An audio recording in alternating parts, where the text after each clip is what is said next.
Thank you, Kick-Ass. Much appreciated. Hello.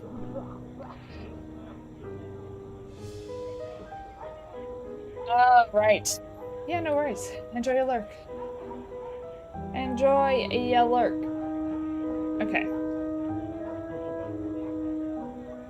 King. Welcome. I know, right? Can you believe it? 17 years. Still affiliate. Tell ya. Amazing. Just saying. Special kind of somebody. Who's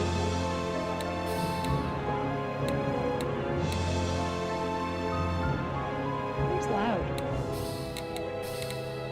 Oh, look at that. It resets every time I come into it. That's good to know. Whoa. There we go. Excellent. Hey, Prophet, how you doing? Built different, right? I know, right? Yeah, I figured I'd come back for more of this, more traumatizing, you know? I have coffee. I have iced green tea, or iced mint green tea. I don't know how long I can stream. I know I have plans with friends later, but I haven't been given an actual time of when I'm supposed to meet anyone, so I'm like, well, we'll see how we go. I'm here. We'll stream, see how we go. It's apparently my affiliate anniversary. Yay, me! I think I've been streaming for 4 years now. Basically where I started. Nothing's changed. Still playing whatever the hell I feel like playing. Yeah. And today I feel like playing more of Lamplight City. We're on to case 2. We did the prologue where we lost our partner, Bill. I'm still very upset about that. And then we had our first case that turned out to be absolutely horrific. Woman was like full on just torturing her servants. People of color. Pretty horrific stuff. But obviously you can choose who to charge. Like, you get a choice. So, I don't know. We're gonna see how we go. We're gonna see how we go. We're on to case 2. So, yeah, we'll see how we go here. I always liked that painting. It's impossible to see that kind of scenery here in the city. It might do you some good to look in the mirror a bit more often, Miles. So I've said I'm going to bed. Let her be for now. You've got your own things to take care of. So that's Bill talking to us in our heads. Who could that be at this time of night? Good question. But Adelaide can handle it for now. I need to take my medicine. You certainly have your priorities in order. Go on then. Get that bottle of rat piss out of your nightstand and let's get this over with. Can we Addie turn can around? handle whoever's at the door. I need to take my medicine. I hope everyone's having a nice weekend. Well, I guess for you guys it's Friday, or for some of you it's Friday. Weather hasn't turned just yet. There were supposed to be storms here and like heavy rains like last night. But it was, I didn't even think about it. I stepped out to go to the shops and it was like blue sky and I was like, oh, this is nice. Hold on, let me see if it's supposed to change. 22 degrees, 65 humidity. Oh, it feels more humid than that. Feels way more humid than that. Oh, okay. So actually, in about an hour, potential thunderstorms. Only for a couple of hours, and then it's supposed to, okay. Alright, yeah, it looks like there's rain. It's more raining afternoon, evening. Sunday is looking like pretty rainy as well in the morning, and anyway. So, yeah. And when I've rescheduled my dinner date, looks like rain as well. Fun! Anyway, we've definitely got some rain coming, which is good. Rain is always good. Rain is needed, so it's fine. But yeah, I'll keep an eye. I'm still seeing blue sky at the moment, so Just a little worried about thunderstorms, obviously, but at the moment it looks okay. Oh, he actually took it immediately. I thought I would have a choice. Tastes like the devil's sweat. You could just stop taking it, you know. Yeah. No, now is not the time to... Miles, could you come back out here, please? Be right there, dearest. Oh, God. My brain's gonna be like half. Who was that at the door? A late night courier. You've got a message from Upton.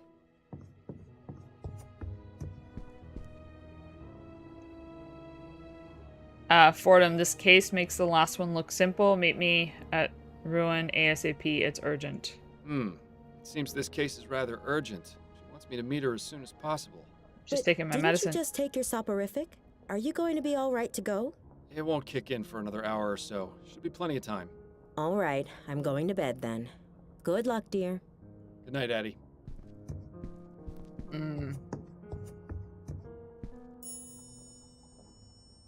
Well.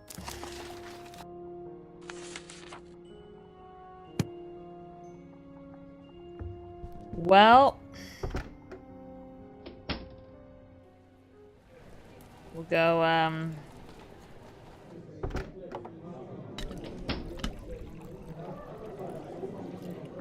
there's the option. Hey, Sovereign, how you Hello, doing? Upton. I'm glad you came, Fordham.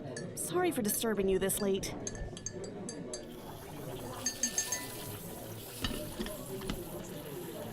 Shouldn't a respectable young lady like you be in bed by now? Only if you want to add boring to your list of adjectives. So, what do you got for me? Hey, I like An being in infant bed kidnapping early. in Lyon. I am Report came boring, in but- tonight, just before my shift ended. The family wants to keep the investigation very low key. They're afraid if word gets out, they'll have all sorts of ne'er-do-wells making false ransom claims. That's why I suggested they let you investigate first. Head over to 45 Belcourt Street. That's the home of Malcolm and Miriam Harris, the God. parents of the kidnapped boy. Harris. As in Harris Construction I Company? need to sneeze. Very same. Owned by Malcolm's father, no less. Now you see why they wanted to keep this out of the public eye. Indeed. If they manage to get a new transatlantic airship off the ground, it'll be an aura mine. I can see why they'd make an easy target. Much better. Don't sneeze. Too late. Oh, that was a doozy. Made my eyes water.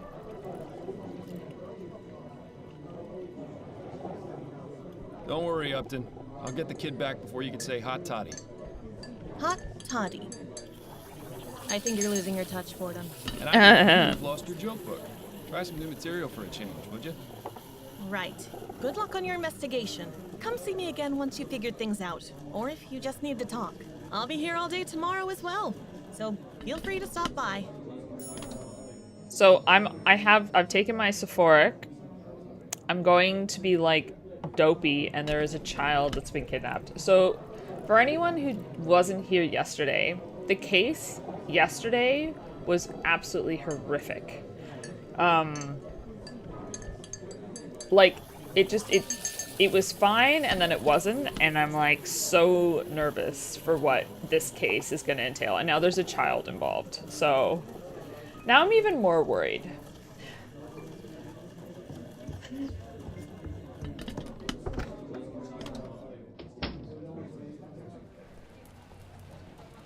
Oh. Mr. Miles Fordham is here to see you, sir. Very good, Mr. Havelock. Send him up. Yes, sir.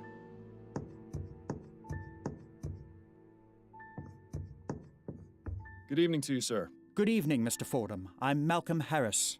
I'm terribly sorry to hear about what's happened, Mr. Harris. Thank you, Mr. Fordham. You were very highly recommended by Miss Upton. Oh, She God. said you'd be able to solve this faster And I've more taken discreetly than the police. The drugs I admit it's a rather unorthodox to help me approach, sleep. but we're desperate. I understand. I'll do all I can to find the kidnapper and bring your son back unharmed. If you'd like to examine the nursery, it's just through that door to the left. I'll ask you to please try and keep quiet as I just sent my wife to bed. Her nerves are rather shot, you see. Yes, of course. Oh God, this is not gonna be good.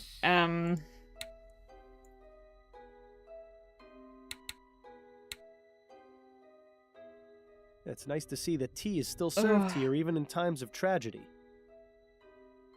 She looks like she's up to something. I know the hand and waistcoat pose is supposed to look stately, but to me it always looks like the person is scratching themselves. The Harris family certainly has a nice view from which to look down upon the world. I wonder if they use the balcony to give speeches to the gardeners. Oh, Bill. Nursery. Don't fall asleep. Don't fall asleep. Don't fall asleep. Oh. Came through the window. It's like a baby as well. Be careful not to cut yourself, Miles. I don't think the Harris family has ever seen blood that isn't blue. Interesting. This fabric looks as though it came from a garment of some kind. Huh. There's a small emblem sewn onto the side of this piece of fabric. It just says SS. Somebody's initials, maybe? Look, you can see the balcony extends all the way around the side of the manor. That would make it rather easy for someone to access this window from the outside. No evidence of what was used to smash the glass, though. An elbow?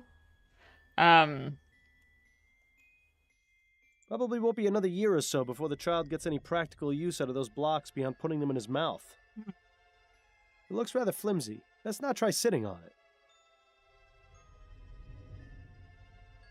Okay. Oh dear. Oh no. Ah, wonderful. The soporific has started working. Well done, Fordham. Now how are you supposed to... What's the word I'm looking for? Instigate, interrogate. I just had it on the tip of my tongue. Perhaps it's time to Oh, call it no. night. Don't do it. Okay. Don't. Oh, God. Okay. All right. Just hang in there, Fordham. Quiet. Quiet. Oh, no. Oh, I hate this. Why does he do this to himself? I don't know what to say to that. And Bill's going all loopy and whatever else because obviously that's why he takes this drug, right? Is to silence Bill in his head. So peaceful, so quiet, so comfortable. Okay, we should probably go. We're gonna leave. We're gonna take off. I'll come Well, back. Mr. Harris, I believe I've done all I can for right now. Did you find anything? Yes, I believe I have some leads I can pursue. Oh, God. no. But the most important thing to do in cases like this is wait to hear from the kidnappers. I'll be back tomorrow morning to continue my investigation and ask you and your wife some questions once you've had time to calm down a bit. In the meantime, I suggest you stay here and get some sleep. We'll all need it. Oh, God.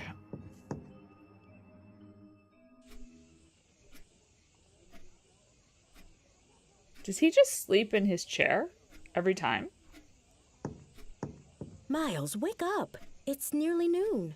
Oh, my God. Ah, so it is.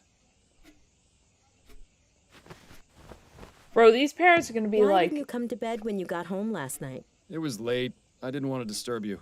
So what was so urgent about the case Upton sent you? I'm trying to track a kidnapped child. Oh my goodness. That's awful. Yeah, and you've just Yes, slept till noon. pressure's on, but I think I should be able to crack it. Assuming you actually managed to get anything done at the Harris Manor today. Well, let me know if there's anything I can do to help. Also, we've got company. Mrs. Delacroix is having her hair done here today, so please make yourself presentable. You mean I'm not already? At least do something about your hair. I do have a reputation to maintain after all. What's wrong with my hair? Do you really want me to answer that? We'll be here all day. Oh, my God. Oh, Lord. It's admirable just how organized Adelaide is. Maybe someday the same can be said about you. He said, I'll be back in the morning once you've had a chance to relax. Oh, my God. Bruh. And then he said, "Oh, hello there.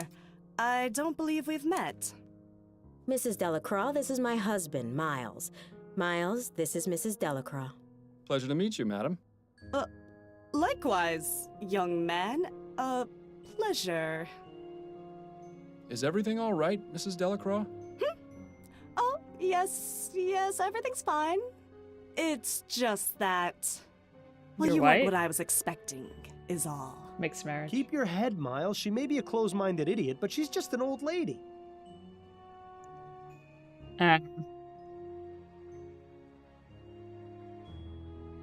You mean the portrait over the fireplace didn't clue you in? Now then, Mrs. Delacroix, what was it that you were telling me about Mr. Delacroix and his dog? He doesn't like racists. Oh, yes. He's very sensitive So, about it. Harold came in and said, Impressive. She got off pretty easy. I was expecting a repeat of the Parsons incident. You Which, should give I mean, Adelaide a kiss fair. on the way out, though, just to make the old bat feel extra uncomfortable. In the first case, he actually asks his wife, he gets told, like, the policeman that is guarding this, like, tomb he needs to get into is, like, a southern gentleman. So he goes to his wife and he's like, hey, can you go use your charms, you know, because you're so charming and lovely and beautiful and da-da-da. And, of course, she walks up and I'm like, oh, but southern, he's southern. And indeed, he's like, you know, get away from me. You're just trying to trick me. You've probably got your friends, like, ready to mug me. And he just walks up and just knocks him out. And he's like, yeah, I don't like you. I'm like, good times. Addie? Not right now, Miles. I'm busy. We can talk Okay. once I finish with Mrs. Delacroix. Okay. Newspaper. What's the newspaper say today? What are the headlines? Dupree scandal. So that's the one. That's our last case. Dupree scandal shocks Gascon society. Madame Laura Dupree, the Gascon Grand Dame, reported to have died 2 weeks ago, is in fact alive. Details emerged after a police investigation that Dupree was made to appear dead and almost buried alive. And a shocking turn of events, it was discovered that Madame Dupree's had been torturing her servants, even going so far as keeping one locked in a hidden room. The servant unfortunately died. Dupree was arrested for manslaughter and will stand trial in the coming months. The suspected assailant, Albert Martin, was released with a full pardon. Public opinion has quickly turned against Dupree, with many claiming that she got what she deserved. A signed confession was given by a Guy Dumas, but police have been unable to locate him. So we essentially were like, just run. Like, we're not going to arrest you, just go. Protests at the airship yard continue. Okay, Prime Minister's re-election campaign intensifies. Sabotage blamed for brewery explosion. Okay.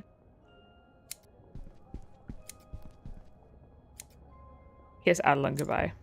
Goodbye, dearest. I look forward to your return, my love. Nah. Yes, I did do that just to make the lady uncomfortable. Thanks, Bill. Remind me, Miles, how was finding some rich people's kidnapped baby going to help us track down the flower shop burglar?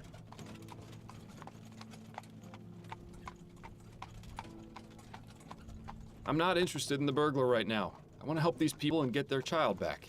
Or at the very least, help them find out what happened to him. Right. Well, you'll need your full wits about you if you plan on doing that.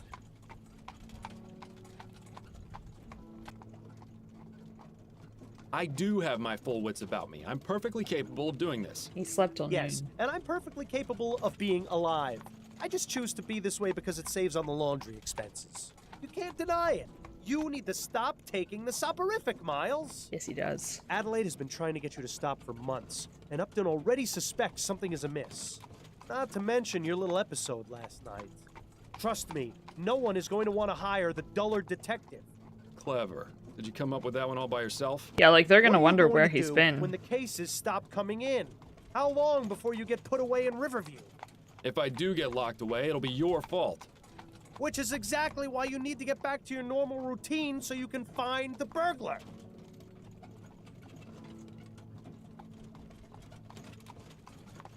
All right, fine. I'll stop. But if you keep me awake at night, so help me. Don't worry. I'm sure you'll find a way to cope. You were always good at that.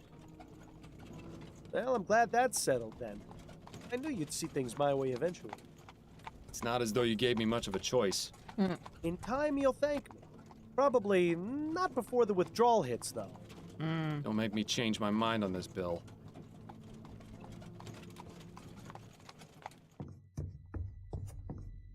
Mr. Fordham, you're back.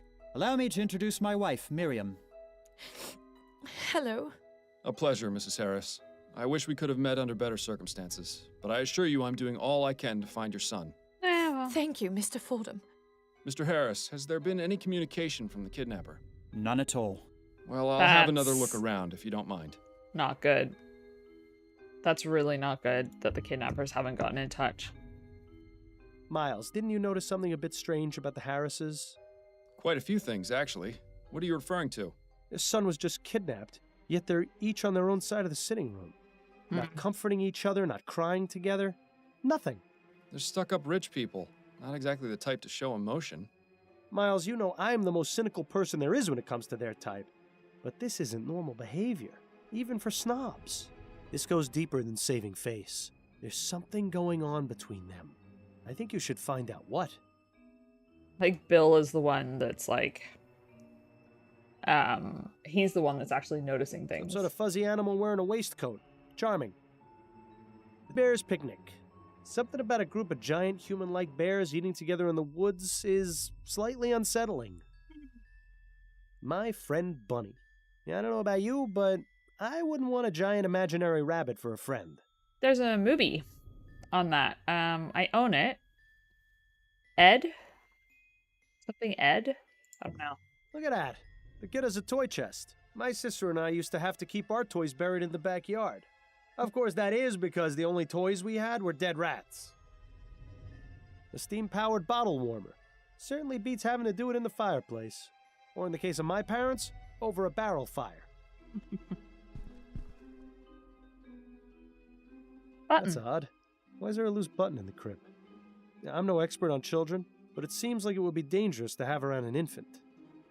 If only the flower shop burglar was as easy to find as this clue was. Nice mobile. Custom made, too. There'll be no mistaking what family this child comes from. Yeah, the kidnapper left the child's blanket behind. There doesn't appear to be any trace of the silver spoon, though. I wonder if this has to do with the explosion of the airship that went down.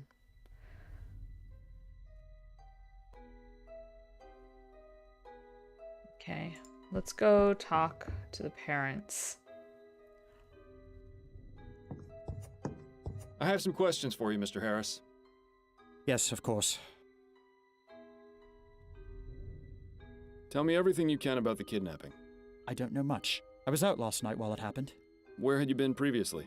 I was out with friends. My wife can verify the time I arrived home. Wait, Thus, I know this attitude all too well. This man is hiding something. Most likely from his wife. I doubt his voice is from beyond the grave, so the question is, what's his secret? Tell me about yourself. There isn't much to tell, really. My life has been fairly well publicized in the newspapers. Let's pretend for a moment that I skip over the society pages. Well, I'm an investor. My father Clyde runs Harris Construction Company, which I will someday inherit. Any other details about me are fairly trivial nonsense, I think. I found this bit of torn fabric by the broken window. Do you know anything about it? Looks like it came from a piece of clothing. Possibly a jacket. Did the initials SS mean anything to you? Maybe? I can't really say. You'll have to excuse me, Mr. Fordham. I've got quite a lot on my mind right now. If I can think of anything, I'll be sure to let you know. Tell me about your son. Charles is a good boy. Very quiet. Miriam had wanted a child almost from the moment we married. You know how women are when they have their hearts set on something. I saw no need to rush, but... Nice to know you're not the only one. Hey, Miles. The first 2 times Miriam was with child, she suffered some unfortunate accidents. She was devastated, as you can imagine.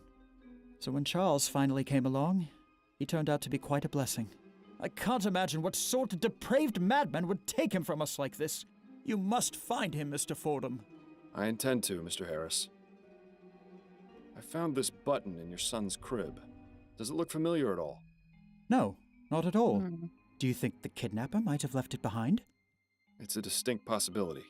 Those are all the questions I had for now. All right. Let's talk to Miriam. I have some questions for you if you're up to answering them, Mrs. Harris. I'll try my best, Mr. Fordham. Tell me what you know about your son's kidnapping. Oh, my poor baby! Mrs. Harris, I know this is difficult, but I need as much information as you can give me so I can bring your son back. Yes, you're right. I have to stay strong. For Charles. It happened sometime between 6 and 8 last night. I think. Both my husband and I had gone out. Charles was in the care of his nanny, Mrs. Davis. I arrived home first, around 8:30, and that's when I found this scene in the nursery, as it was. And what was it you found? Mrs. Davis, unconscious in her chair, the broken window, and Charles missing from his crib. Malcolm arrived home shortly afterwards, around 9, and then immediately sent our butler, Mr. Havelock, to notify the police. We stayed up waiting for any contact from the kidnappers, but there was nothing. Your husband mentioned he was out with friends last night. Where were you? Oh, I was visiting with some of my friends. We gathered at one of their homes for a concert. What are these two doing? It seems hiding something from your spouse is an activity both Harrises partake in. Yeah. Oh. What can you tell me about Mrs. Davis? Well, she's worked Pam was for a us little since upset. Charles was born, a little over 6 months ago. How did you come to employ her? Malcolm's mother had a friend whose daughter she used to care for. She came highly recommended. We've never had any problems with her. She's always been a dream. Where is she now? In her room, I would guess. With Charles missing, there's little for her to do. Where might I find her room? There's a small building just around the back of the manor. Hers is the 4th door from the left. Okay. Can you think of any reason why your son would be a target for kidnapping? It could be that someone wants our money, or some lunatic who's angry about the new airship. My husband's an investor, and my father-in-law owns the company building it, you see. I just don't know, Mr. Fordham. Frankly, the fact that something like this could even happen is just terrifying. Okay. Tell me a bit about yourself, Mrs. Harris. Mr. Fordham, my son has been kidnapped and is out there alone, terrified and confused. No, I What know. could I possibly tell you that would make any difference to you finding him? Well, I suppose you're right, Mrs. Harris. My apologies if I upset you. I'm looking for motive. Tell me about your son. Charles is our only child. He's such a good boy. Never makes a fuss. Always very sweet. Oh, Charles, you must be so frightened out there without your mother. Oh, please, Mr. Fordham. You have to bring him home. I'll do my best. I found this bit of torn fabric by the broken window. Do you know anything about it? No, I've never seen it before. Do you think it was left by the kidnapper? Perhaps. Did the initials SS mean anything to you? No, I can't think of anyone or anything I know with those initials. I found this button in your son's crib. Does it look familiar at all? Excuse me, sorry. No, I don't recognize it. It looks like it came from some cheap coat. Is that what the ruffian who took my baby was wearing? That's what I'm trying to determine. That's all for now, Mrs. Harris. My Very baby well. was taken by someone wearing a cheap coat? God.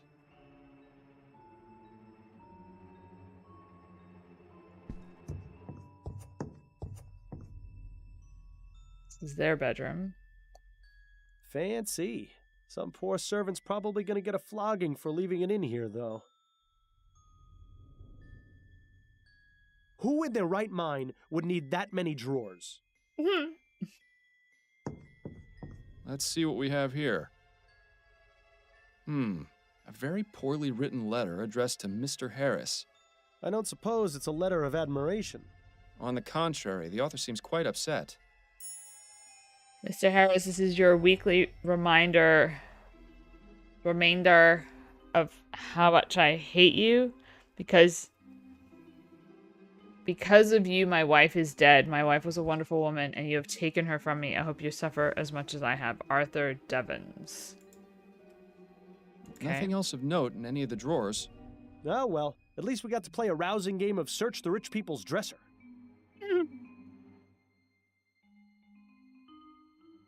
We do love Bill.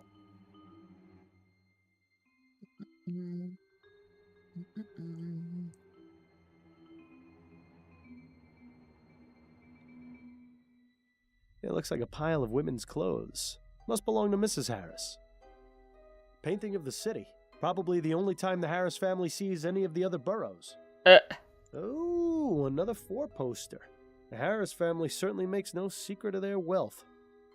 Wardrobes are usually always full of wonderfully dark secrets. I love that a four-poster bed means wealth. Like, that's the indicator. An empty suitcase. I suppose Mr. Harris must travel every now and then. One thing is for certain. Mr. Harris uses entirely too much starch on his shirts. Mr. Harris's color selection is almost as drab as yours. Let's see if there's anything of interest in any of the pockets. So, Mr. Harris is a fan of the ponies, is he? I'm sure that's not causing him any trouble at all. Yeah. Yeah, it seems like this is where Mrs. Harris keeps her unmentionables. I like the ones with the frills and the stitched cat. Paperwork and receipts. Nothing particularly interesting here. More lacy underthings. I wonder which Harris they belong to. Okay. I do like that we get to search through their stuff. It's kind of fun.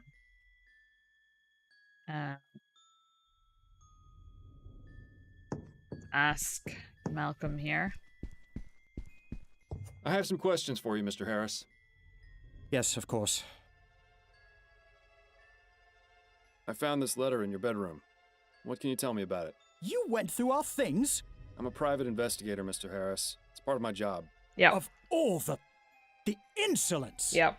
You're upset, I know, but do you want me to find your son or don't you? Yes, of course I do. That letter was sent to me by mistake. It was written to my father. Well, if you can even call that writing. Have I ever mentioned how much I hate rich people? Because I really hate rich people. Your father. Doesn't he own the company building the new airship? Yes, that's right. He's been receiving many letters just like that one since the Lygia disaster. But that Devons fellow in particular has sent one every week, along with a bag of chicken bones and dust. How peculiar. Not only that, he leads a daily protest in front of the construction yard where the HMS Lenore is being built, trying to halt production. My God! How did I not see this before? It's not necessarily So him. what? Relax. Devons! He has a grudge against this family because of what happened with the Lygia. I'd put money on him being involved with the kidnapping somehow, as a form of retaliation. Yeah. I'll just have to speak with Mr. Devons and see for myself. It's too easy. It's too easy. How goes the construction of the new airship? There have been some complications, but nothing we can't handle. Could you be a bit more specific? Well, I already told you about the trouble with protesters at the yard, and we're blocked pending Royal Maverick's review of the safety regulations for the prototype etheric diffusion engines. Agitators and red tape aside, we should still be on schedule to have the Lenore finished and in the air by the end of the year.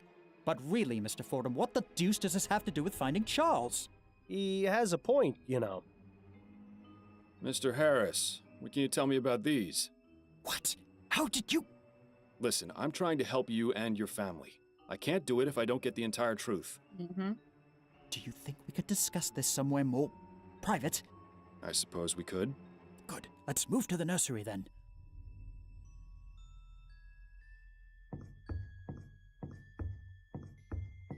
It's fine. I kind of wanted to talk to her in private as well. Sit tight, Mrs. Harris. I may have more questions for you later. Because they're both hiding things. Alright, what? Shall we continue our conversation, Mr. Harris? Yes, of course. Now that your wife is out of earshot, tell me about the kidnapping and what these betting stubs have to do with it. Right. As I said before, it had already happened when I got home. I had just come from spending the evening at the Meadows. I see. I take it your wife isn't impressed by your hobby? I promised her weeks ago that I would stop going, but I've had such a good streak lately. The last thing I wanted was to upset her further, yet it would be foolish of me to just give up on something so promising. Can you think of anyone who might want to do you harm by taking your son? Several, I'm afraid. Go on. I haven't exactly had the best of luck, Mr. Fordham. That's why this latest streak was so important to me. The truth is, I've gambled away most of my money. I've had to take out several loans so Miriam doesn't get suspicious. Oh my god. If she ever found out, it would be over. I can't lose her, Mr. Fordham. I just can't. Where have I heard this before? You know, things would be so much easier if people just talked to each other. I've tried doing business above board, but lately I've had to seek other resources. What do you mean? I was forced to visit a Oh god. lending office. The owner was a rather shady Sambo, but I figured he'd be easier to deal with than the usual sheenies that run those type of places. Can you believe this guy? Maybe we should just leave the kid be. He'd probably be better raised by wolves. Who was the owner? Mr. LeFay. I didn't bother to get his first name. His business is an abattoir row in Chumley. Horrid place, but I was desperate. You think this Mr. LeFay may have taken your son as collateral? Let's just say there isn't much those type of people wouldn't do to put a Oh my crown in God. my pocket. Bruh. Those are all the questions I had for now. All right.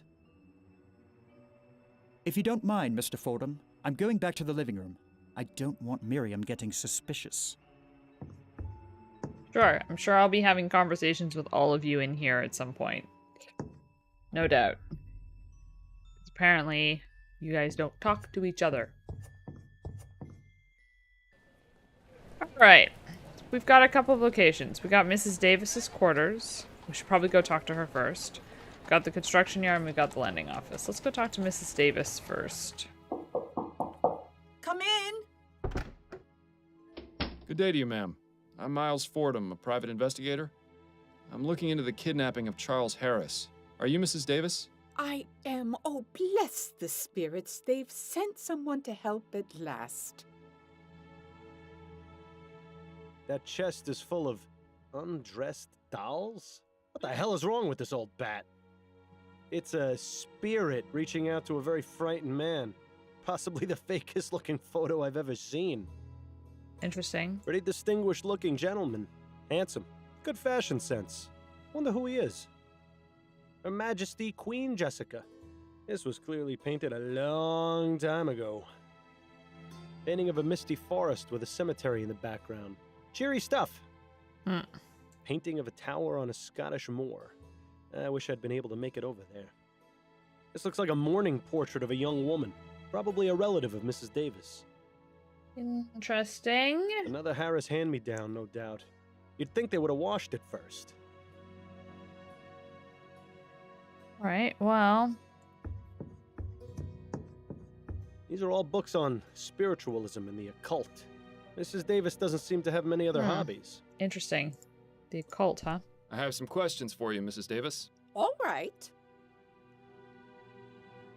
Tell me about the kidnapping of Charles Harris. Oh, dear. May the spirits forgive me. I feel so awful. Charlie was my responsibility, and I failed. Mrs. Davis, that is beside the point. What's important now is finding him and bringing him home. To do that, I need your full cooperation. Oh, you're right, Mr. Fordham. I'm sorry.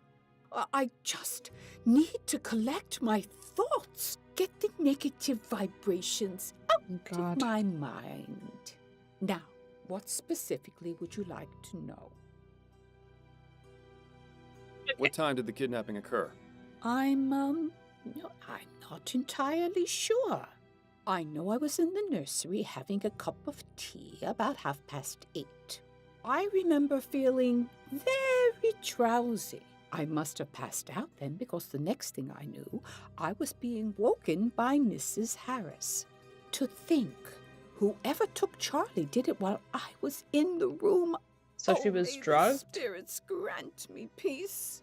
Do you happen to take any sort of sleep medications or soporifics? Oh, dear me, no. Those types of drugs cloud the mind and make it impossible to tune into the ether. You say that as though it were a bad thing. I beg your pardon? Apologies, I spoke out of turn. Okay, so definitely Can you think of drugged. anyone who would have wanted to take the child? Gotta be. I'm not one to gossip, But that I am suggests quite sensitive to the energy and vibrations that people give off. I get the impression that Mr. and Mrs. Harris aren't very happy in their marriage. Ah, come on. Anyone could have picked up on that. Anyone except you, that is. Mr. Harris likes to stay out late and not take his wife with him. I can't remember the last time they went out together. I don't know what he gets up to, but it's possible he may have made some enemies. we knew that. Can you think of any reason why someone would want to kidnap Charles? It might have been for money, but last I heard, there was no demand for a ransom. I honestly don't know why this happened, Mr. Falk. Yeah, so there's no I just hope you find the contact. poor child. He must be scared to death. I found this piece of torn fabric in the nursery. Does it look familiar to you? No, it doesn't. I'm sorry. I found this button in the baby's crib. Do you recognize it? Why, yes. That's one of Barney's eyes. Barney. Charlie's stuffed bear. It's Oh. his favorite toy, a gift from my friend Linda. I didn't find a stuffed bear in the nursery. Then whoever took the baby must have taken Barney as well.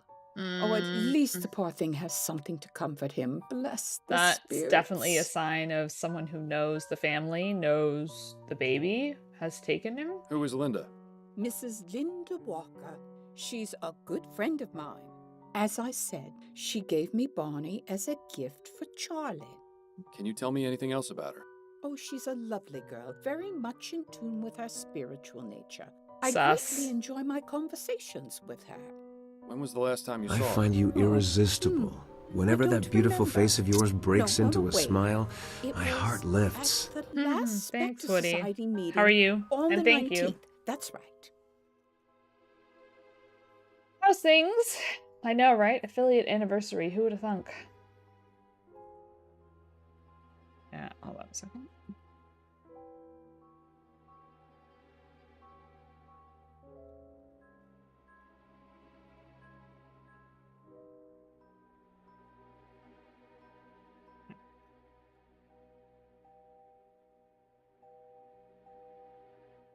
Looking for a new job? Good luck. This isn't the best time to be doing that, but hopefully you find something. What is the Spectre Society? It's a club for spiritualists and amateur investigators of the paranormal. We meet twice a month to socialize and discuss our findings. I see. Sounds fascinating. Oh, I don't expect you to share my beliefs, Mr. Fordham.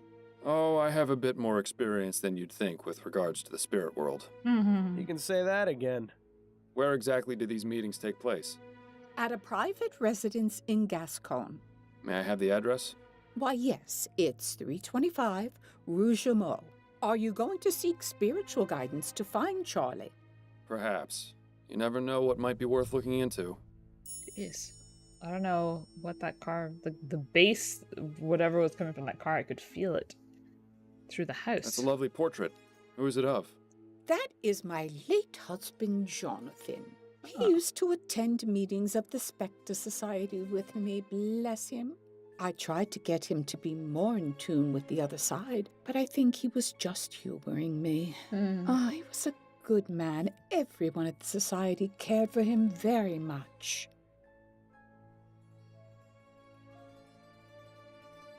Yeah, sounds like definitely worth looking for something Do you else. have Woody. Linda Walker's address?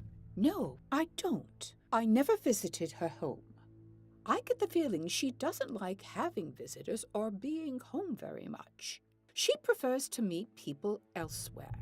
This I was the Linda's same sus. way after my husband died. It was embarrassing for my friends to see me living so differently. But I feel it's not just a matter of pride for dear Linda. I think there are lots of bad memories associated with where she lives. I try to stay away from places like that. They leave a mark on the soul, you know. I couldn't help but notice that chest full of dolls in the corner.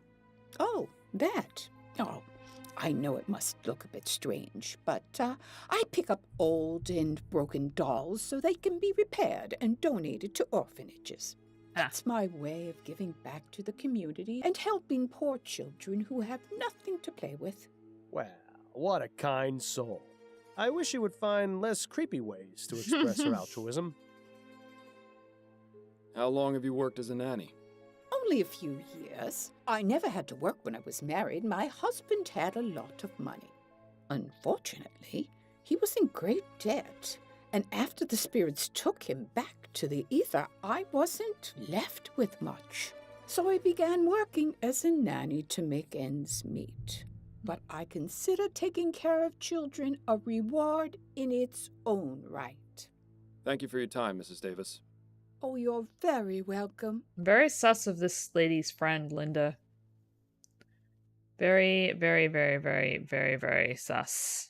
The Harris family doesn't seem to hold the comfort of their servants in very high regard. I mean, think it's a a bed of bed. nails would be an improvement. Really?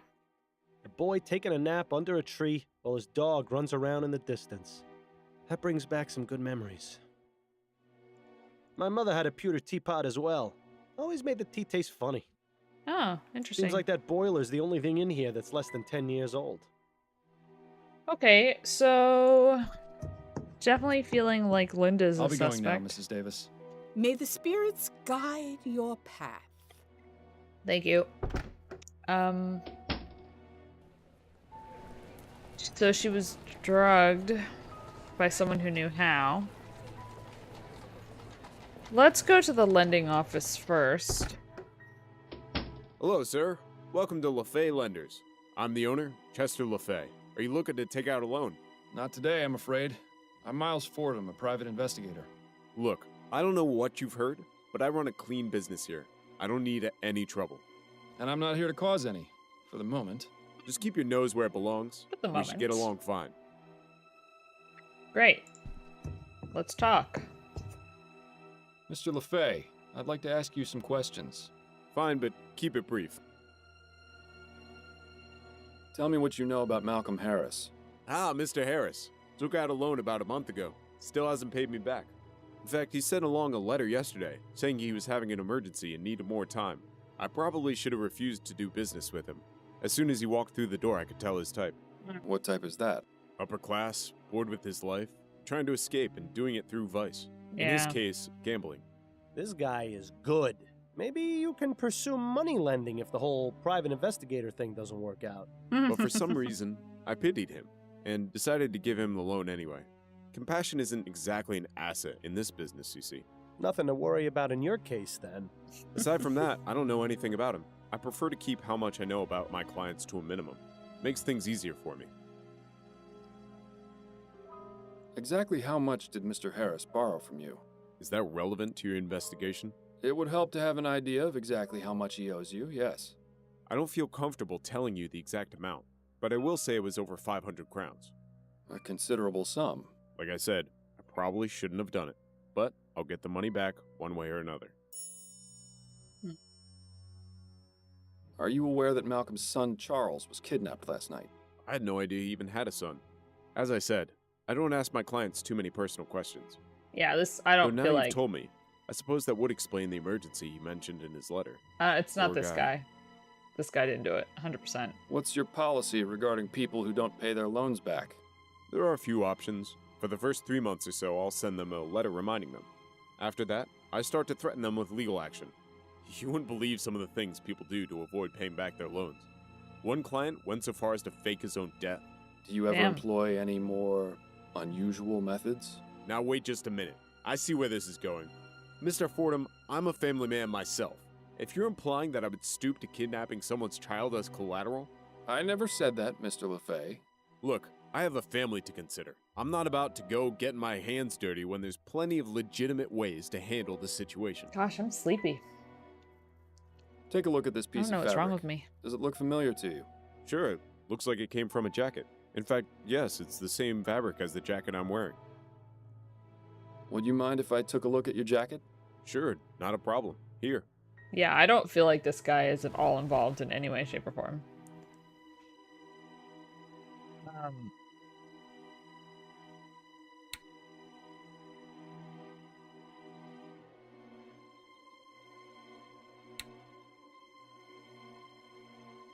Well, this all looks just fine.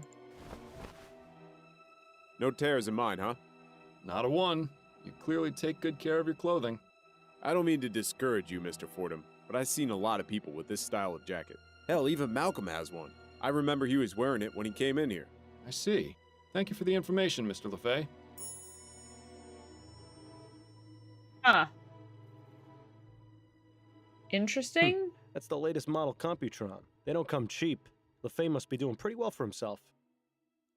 LeFay with a woman and a small girl. I wouldn't have taken him for a family man. He actually has a degree in business from the University of New Britannia? Baby. What a waste.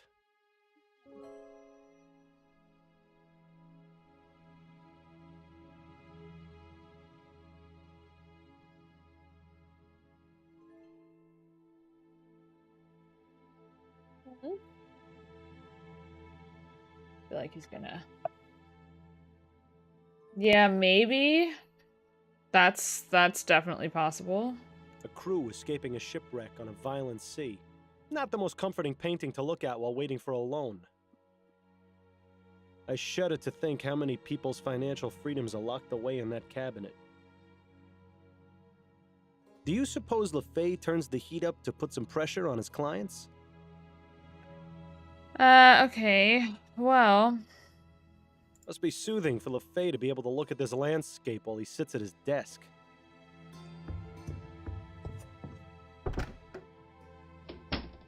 There are other places to see, but let me just pop back here for just a second.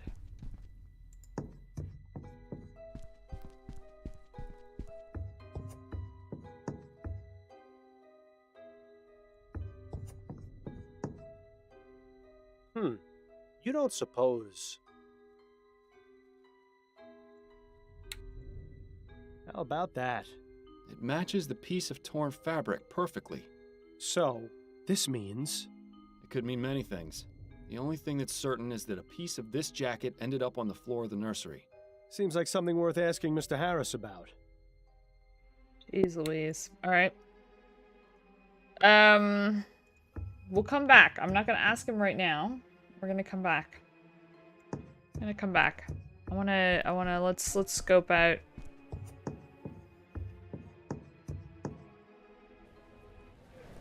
Let's go to the construction yard. Well, someone certainly wasn't shy about making their opinion known. And so we say to Harris and his cronies, no, we will not stand for this. Too many have died to allow this to continue. But the way this gate is set up, I think trespassers should get an award for being able to breach the fortress. Trespassers will be prosecuted. Elect Hart Leroy, the man of the people. I think that's preaching to the choir around here. Pardon me, are you Arthur Devons by any chance? Yes. Who are you? Miles Fordham, private investigator. Could I ask you a few questions? Guess so, yeah. Why are you out here protesting? Because what Harris Construction's doing ain't right. I lost my wife in the Lygia crash, and I'm not the only one, neither. Hundreds of people were affected by that disaster, and now these bastards are making another airship. It's like a slap in the face to everyone who died. I just can't understand it. What do you hope to accomplish by protesting? Simple. We want construction of the Lenore stopped, and a full investigation into the Lygia disaster. Not only that, we want compensation for our losses. Royal Maverick took care of all the families of those on board, but the families of the ones in the park didn't get a single copper. It just isn't fair. We aim to make things right. After that, it'll just be a matter of time before people realize that there's no future in steam tech, and they'll call the whole thing off. Ah, the innocence of the downtrodden. I wish I could be as naive as them. It would have made my life a lot easier. You must have loved your wife very much. Are you joking? I loved her more than there are stars in the sky. She was my whole world, Mr. Fordham, the light of my life. It's been nothing but cold and dark since she was killed. You're married, aren't you, Mr. Fordham? I see a ring on your finger. I am, yes. Then take my advice. Appreciate every moment you have with her. You never know when she'll be ripped out of your life. leaving you with nothing. You know, this fellow was actually pretty wise. Maybe we misjudged him. Well, we know the torn fabric isn't his, but... You recognize this letter, Mr. Devons? How'd you get that? That wasn't meant for you. I found it at the home of Mr. Malcolm Harris. He tells me you've been sending quite a few of these to his father. Me and everyone else what had someone killed by that devil machine. I'm not the only one, you know. Perhaps not, but he told me you were the most persistent. What have you got against the Harris family? Family? Don't know nothing about the family. The only one I got a problem with is Clyde Harris, the one who owns this yard.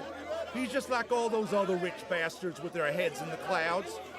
The man don't care about the dead. He just wants to make as much money as he can. I'm just trying to make him realize how wrong he is. Do you know anything about the kidnapping of Charles Harris? Charles Harris? Who's that? Clyde Harris's grandson.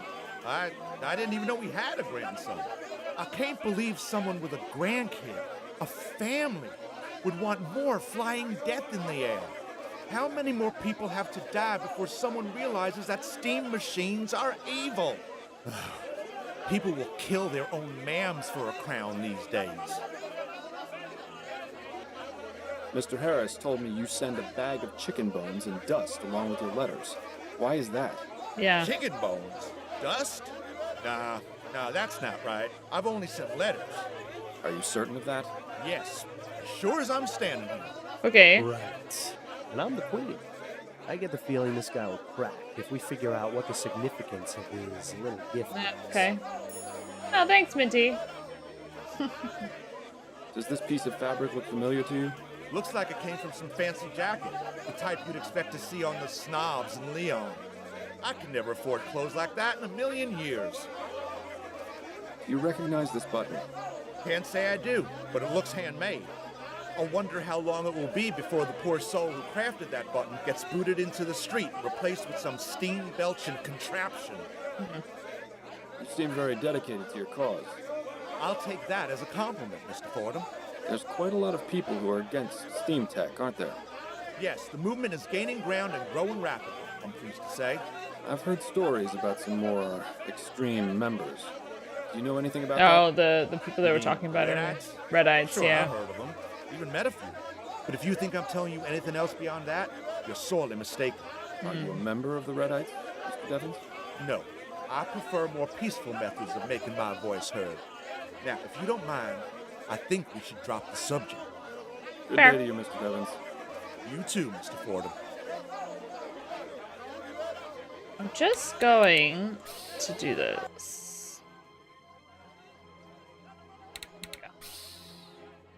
The time has come to They were very reject loud. steam Just wanted to machines. turn them down a little. They take our jobs, they take All right. our families, they take our lives. At the moment, this guy isn't interesting, like as far as suspects go.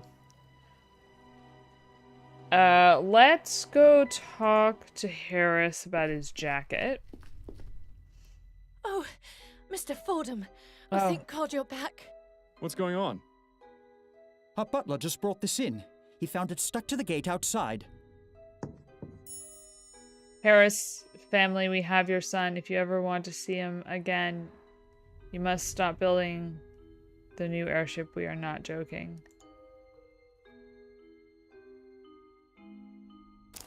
That is very...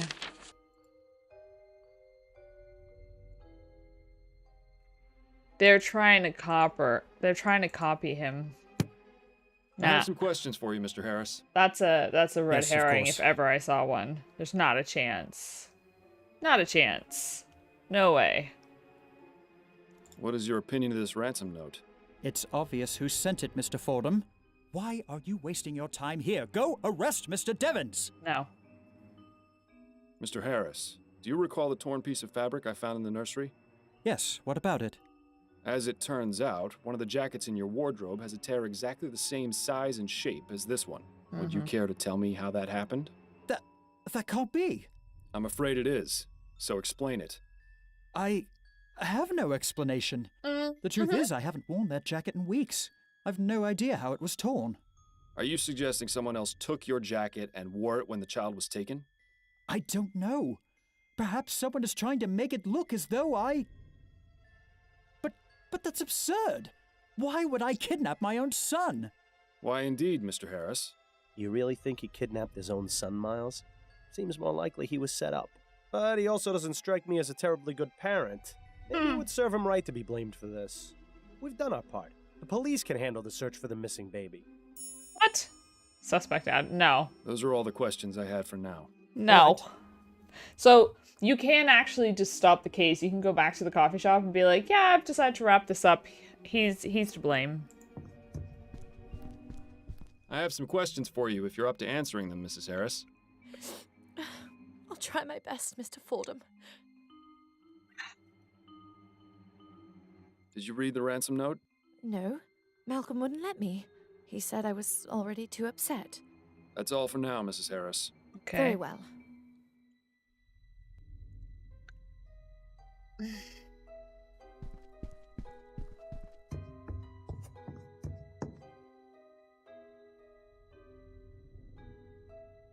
Doesn't look very comfortable. Whoever sits here must end up with a sore backside after a while. Nice view of the garden from up here.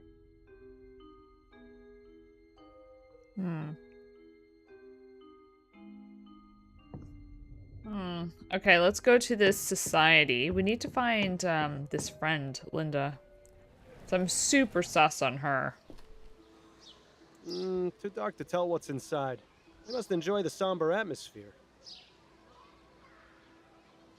Let me just save. Also, give me 2 seconds. Thanks, Toast. Get it. I actually was just about to go and get myself some more drink. I'm all out of tea. How are you? How's things? Ow.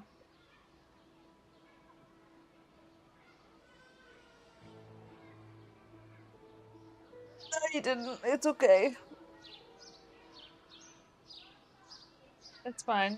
You don't I have to. find you irresistible. But there it is Whenever anyway. that beautiful face of yours breaks into a smile, my heart lifts. Thanks, Toast.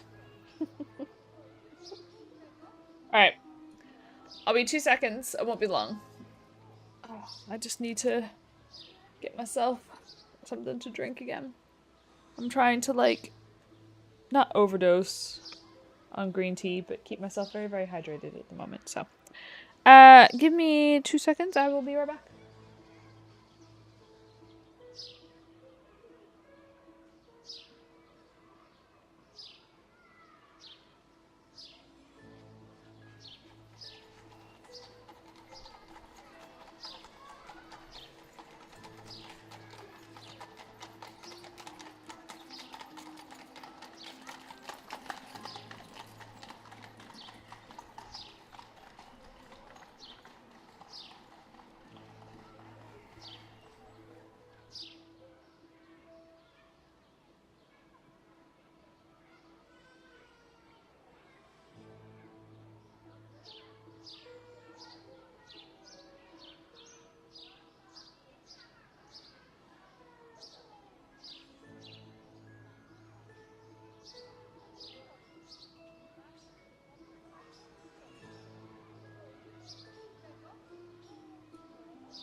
Oh no, Robin, what happened?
Hey, thank you for the 13 months.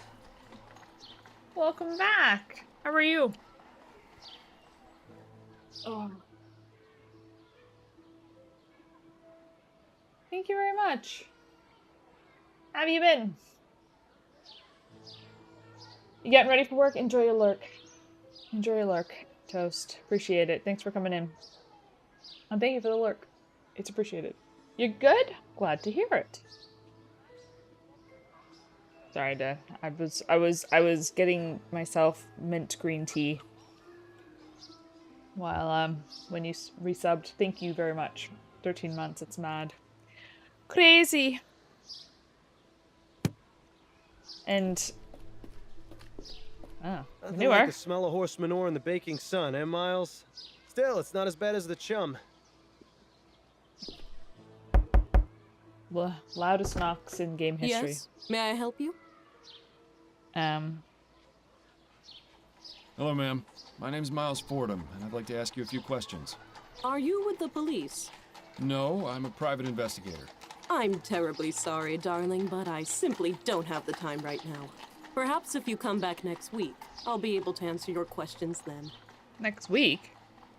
This is the Spectre Society, right? I'm interested in joining. Ah, yes it is. Welcome, darling. Oh, that's Our okay. membership process is a bit different to most social clubs. We require a sponsor. Sounds simple enough. Well, you see, we ask that sponsors be people who have passed on into the spirit world. Once you name your sponsor, I will attempt communication beyond the ether. Oh, we when got they Bill. answer, you will be judged and considered for membership. Fantastic.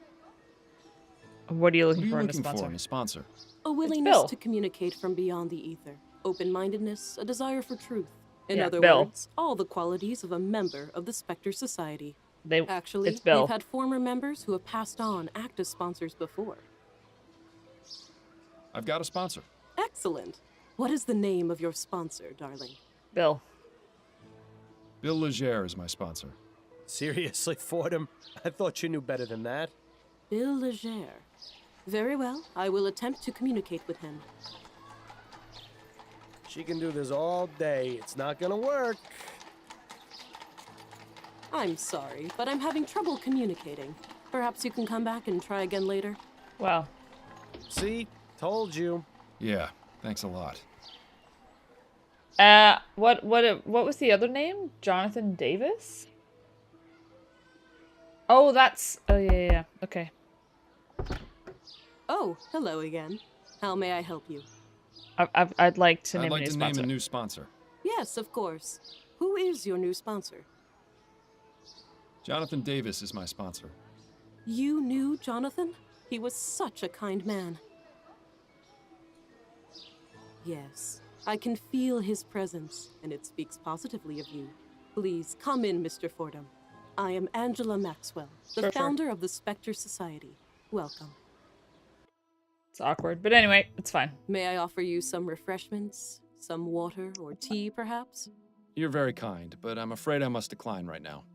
Well, please let me know if you change your mind. Sure, we'll Won't do. you look at this place?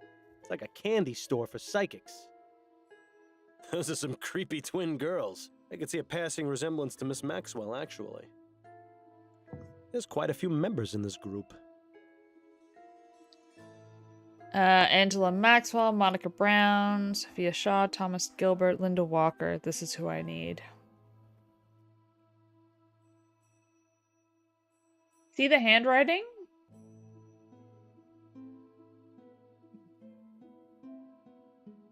Hold on.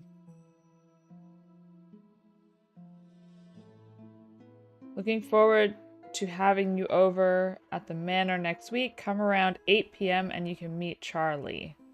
Henrietta Davis.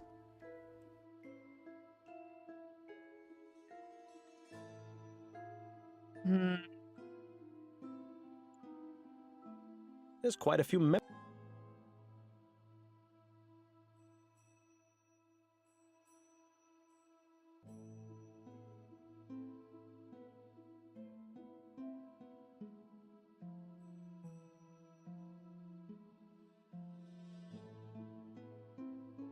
Hold on a second.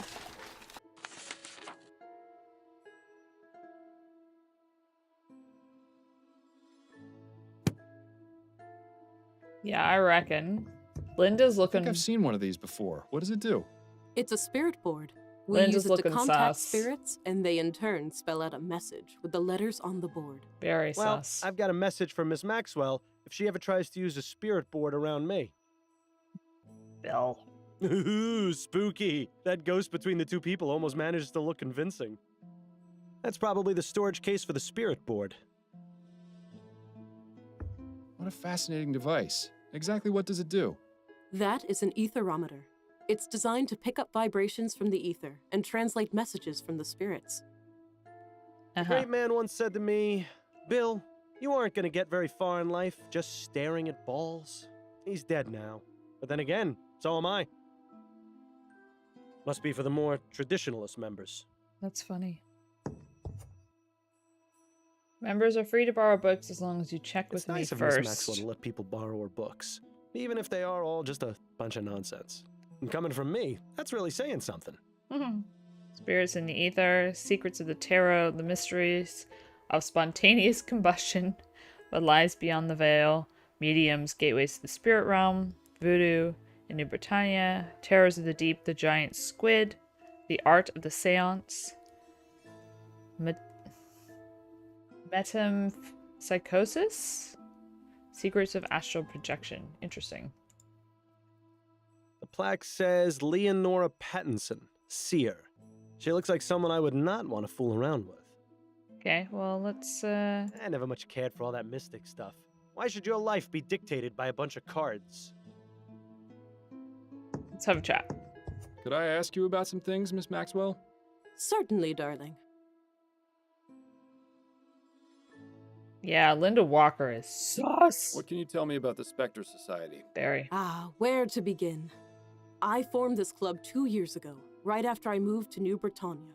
During our meetings, we discuss our experiences with paranormal phenomena and organize investigations. What sort of investigations? We look into places all around the city which have been reported as haunted. New Britannia is teeming with the spirits of those killed during the French and British takeovers of the city. Not only that, but there is a prevalence of mystic religious practices here in Gascon, brought over by immigrants from the Antilles. Fascinating. There are plenty of books on the subject over there in the bookcase, if you're interested in learning more. Do you know anything about the kidnapping of Charles Harris? I'm afraid I haven't heard anything about any kidnappings, darling. If you wish, I can commune with the spirits and see if I can help locate your missing person. That won't be necessary, Miss Maxwell, though I appreciate the offer. Yeah, where I is this spoke lady? with Henrietta Davis, and she mentioned one of your other members, Linda Walker. Can you tell me anything about her? Ah, Linda, poor dear. Of all our members, she is the one I feel for the most. Why is that? She's had a tragic life, but I believe the Spectre Society has helped her greatly. Linda is Not sus. only has she made a good friend in Henrietta, she's also dealt with her grief in a positive way. She has devoured my collection of books, educated herself on many subjects. I would say she's become an expert on clairvoyance and metempsychosis. It's always nice to know that the club can help those who have suffered. Do you see her often? Yes, she comes by about once or twice a week. What's this tragic story about Linda you mentioned? Lost a Oh, child? dear. I probably shouldn't say. Lost a child?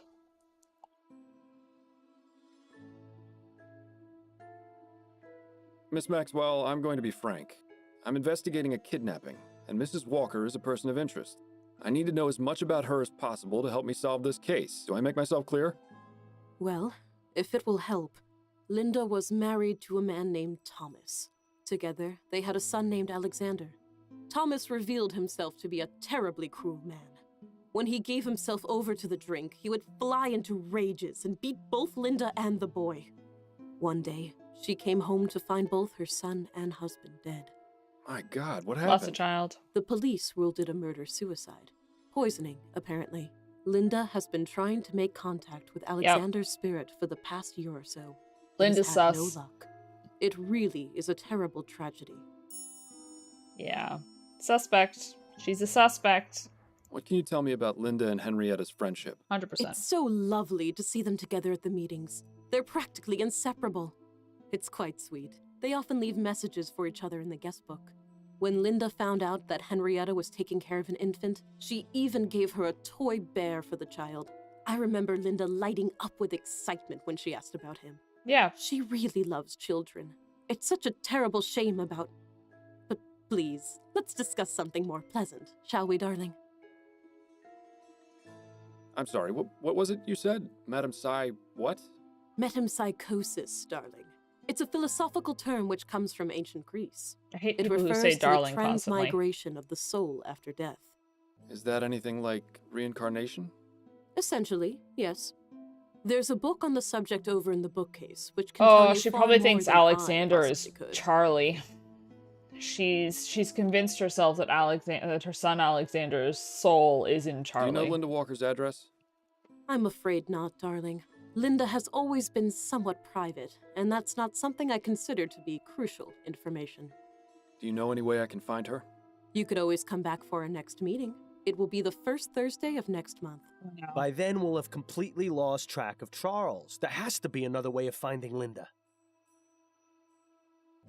What made you decide to start up this club? I began communing with the spirits at a very early age. My twin sister, Rachel, died after falling into an icy pond when we were 8 years old. I'm very sorry, Miss Maxwell. Oh, I appreciate your sympathy, darling, but don't feel too bad. Rachel began speaking to me shortly after that. She has served as my spirit guide ever since. Spirit guide? You mean you still speak with her? Oh, yes. Every day. In fact, I was just speaking with her before you arrived.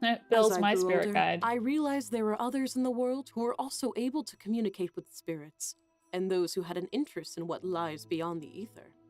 And so, once I moved to New Britannia, I decided to start up this club so we could gather and share our experiences. Do you suppose she can hear what I'm saying? Hey, Angela, try a bit less eyeshadow, would you? You look like a purple raccoon. Nothing. Clearly a fraud. Ah, well. I was wondering, Yes? when you communicate with the spirits, are you able to stop? If I wish them to leave me, yes. I bid them farewell, and they usually depart back into the ether. What about the more persistent ones? You do remember I'm right here, don't you? Well, just between you and me. Those spirits are best dealt with by having the other kind of spirits. Quiets them right down. I prefer soporific myself. Oh? You hear the voices of the spirits as well, Mr. Fordham. But of course, now the reason for your visit to the Spectre Society is obvious. Do you see? All our paths eventually become clear. I'm glad yours has brought you here. Oh, wonderful. Now she started rhyming. Don't get any funny ideas about telling her about me. She may be a lunatic, but that's no reason to expose yourself as one, too. Tell about Bill, end conversation. Let's end conversation for now. Thank you for the information. It was very enlightening. It was my pleasure, darling. We don't need to tell her right now. Maybe at some point, but right now. I'll be going now. May the spirits guide you to that which you seek. Okay, so we still don't know where Linda is.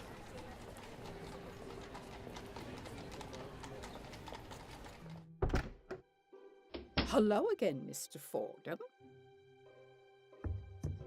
Really need to find Linda. I have some questions for you, Mrs. Davis. All right. Mrs. Davis, have you ever had Linda visit you at the Harris Manor? Oh, no, of course not. Then would you care to explain your note to her in the Spectre Society guest book? Please, Mr. Fordham, I didn't mean to lie to you. It's just that it gets so lonely by myself in the house at night. So every now and then, I invite Linda to come over for tea and some company. I see. And when was the last time this happened? Yeah, Linda drugged her. 2 nights ago? Please don't tell Mr. and Mrs. Harris, Mr. Fordham. If they found out what I was doing, they'd have me dismissed. It's not her fault, but reference. I won't, but I'd very much like to speak with Mrs. Walker. Do you have any idea where I can find her? All I know is that she works as a seamstress at a shop in Lyon, but I don't know the name. I'm sorry, I can't be of any more help than that. Hmm. Thank you for your time, Mrs. Davis. Oh, you're very welcome. Yeah, if nothing else, 100%. I'm like I'll be Linda going Walker, now, Mrs. man. Davis. May the Linda spirits Walker. guide your path.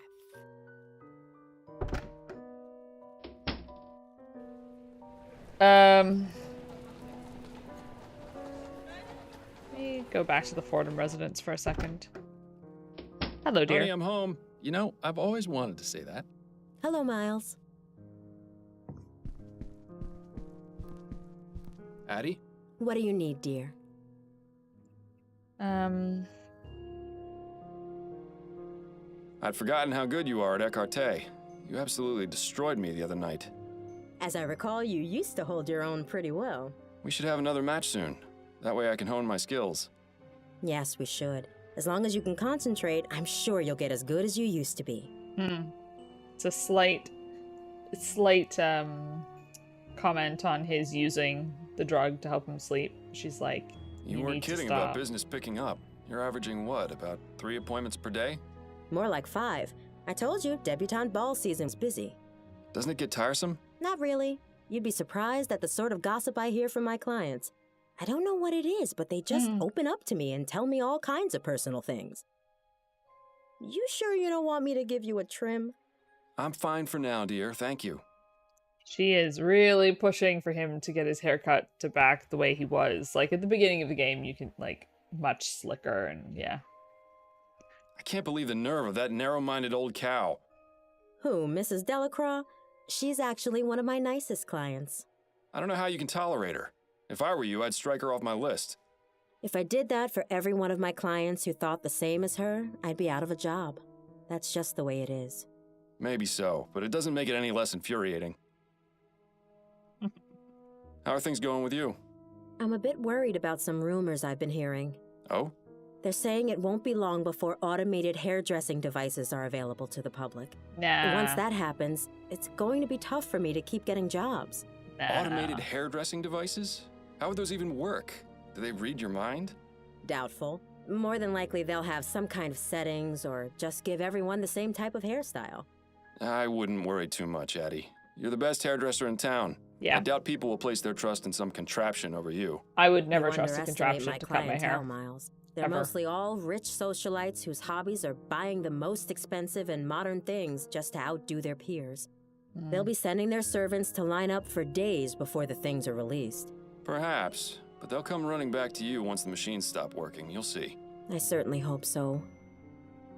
Have you ever heard of a group called the Spectre Society? I think I had a client once who mentioned it. They're some kind of spiritualist group, right? So it would seem.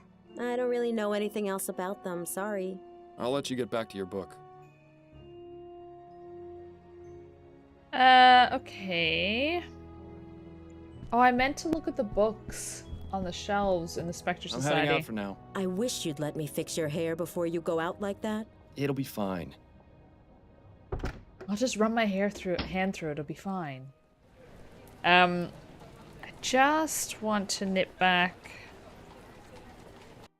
I want to look at these books again. Welcome back, Mr. Fordham. Thanks. I meant to look at these closer. Here we go. Philosophical idea of transmigration of the soul at the time of death. That is to say, the reincarnation of the soul in another human or animal. It is thought to have originated with Orpheus in the 6th century BC. Orpheus proclaimed that the body and soul were two separate entities chained together in life. Upon death, this bond was dissolved, and the divine soul was freed from its corporeal prison. However, until the soul attained absolute purity, it was fated to continue the cycle of reincarnation. Deeds done in life would affect the soul's purity and determine how much longer its spiritual journey would go on before ascending to heaven. Theory postulates that the soul of a human or animal will be transferred to another living being. Some characteristics or personality traits of the soul are usually preserved. For example, eye color or an affinity towards a particular person or item. So she gave the bear that was most likely belonged to her son to Charlie, and when she realized that Charlie loved the bear, she assumed that Alexander's soul is in Charlie.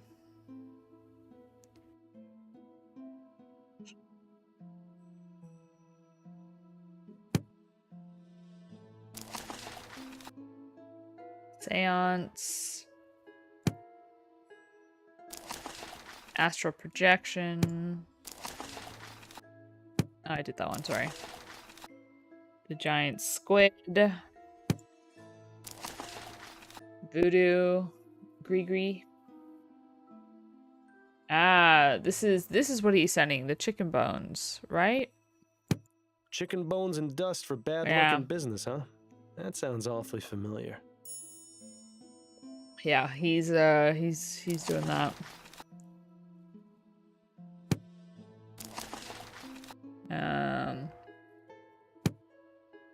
What lies beyond the veil? Mystery of spontaneous combustion.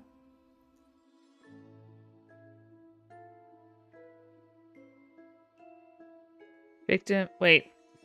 Commonalities in recorded cases of spontaneous human combustion include the following characteristics. They're chronic alcoholics, usually elderly females. The hands and feet usually fall off. The fire has caused very little damage to things around the body. Residue of greasy and fetid ashes is left behind. Interesting. Secrets of the Tarot. And that's the ether. Okay. Well. Alright. Back to Davis. So, we know he's sending I'll be going now. I don't know if the it's spirits guide you to that which you seek. I don't know if it's Gree. I don't think you say the S. But I'm not sure. Mr. Devons? Yes? Do you practice voodoo, Mr. Devons? What? The chicken bones and dust you send along with your letters. It's a voodoo spell meant to cause bad luck in business. Quite a convenient solution, wouldn't you say? I don't know what you're on about. Come now, Mr. Devons. I'd appreciate it if you didn't think I was stupid. All right, fine. I went to go see one of them magic women in Gascon. She told me about the spell and what I needed to do. I don't believe in the stuff, but I thought maybe if I used it, I could scare Harris enough to get him to stop making the new airship. Well, I don't mean to be one to put a damper on your amateur witchcraft, but it doesn't seem to be doing you much good. No, his grandson got kidnapped. That's not something I'd call lucky. Mr. Devons, can you tell me about this note? I've never seen that before in my life. Are you sure about that?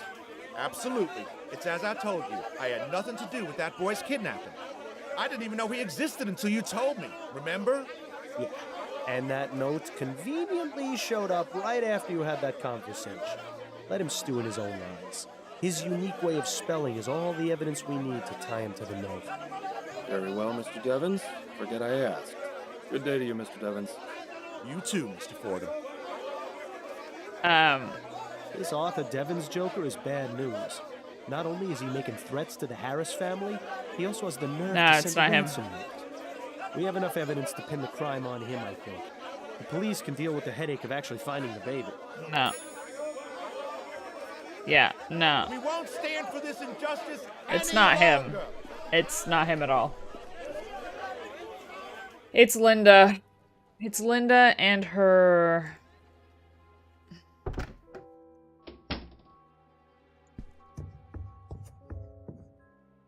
I've got some more questions, Mr. LaFay. Go ahead, then. It's Linda. Tell me a bit about yourself and your business, Mr. LaFay. I didn't What's need to do tell? this. I lend people money. They pay me back. Surely it's not that simple. Well, of course I charge interest. Otherwise, I'd never make a profit. I know people don't look upon the service I provide very favorably, but without my help, there would be a lot more unhappiness in the world. How did you go about starting up this business? I didn't. My former employer, Mr. Roth, left it to me when he passed. That was rather good of him. Yes, well, he didn't have any heirs, and he considered me to be the son he never had. He was fond of my family, too. I try and keep my work and home life as far away from each other as I can, though. There's a lot of things in this line of work that my wife and daughter are better off not knowing about. I think that's all for now. Okay, that's... I don't think there was anything else from this anyway.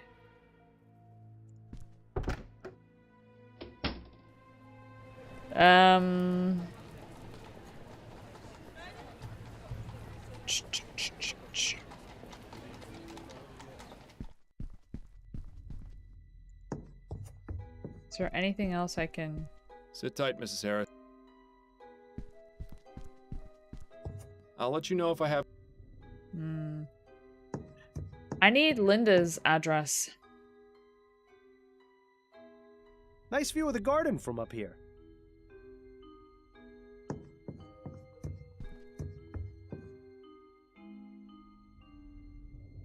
Be careful not to cut yourself, Miles. Look, you can see the balcony extends all the way around the side of the manor. That would make it rather easy for someone to access this window from the outside. No evidence of what was used to smash the glass, though. Probably won't be...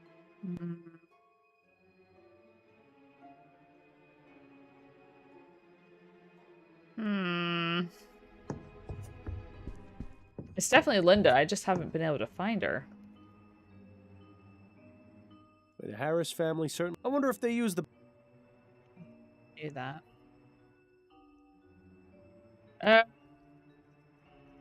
Tea service. It's nice to see. Don't think... I'm sure the only location the Harrises care about is wherever they are at any given moment.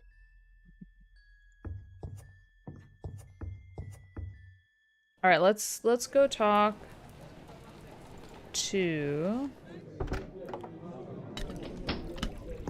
Constance. Can we talk? Go on, I'm listening.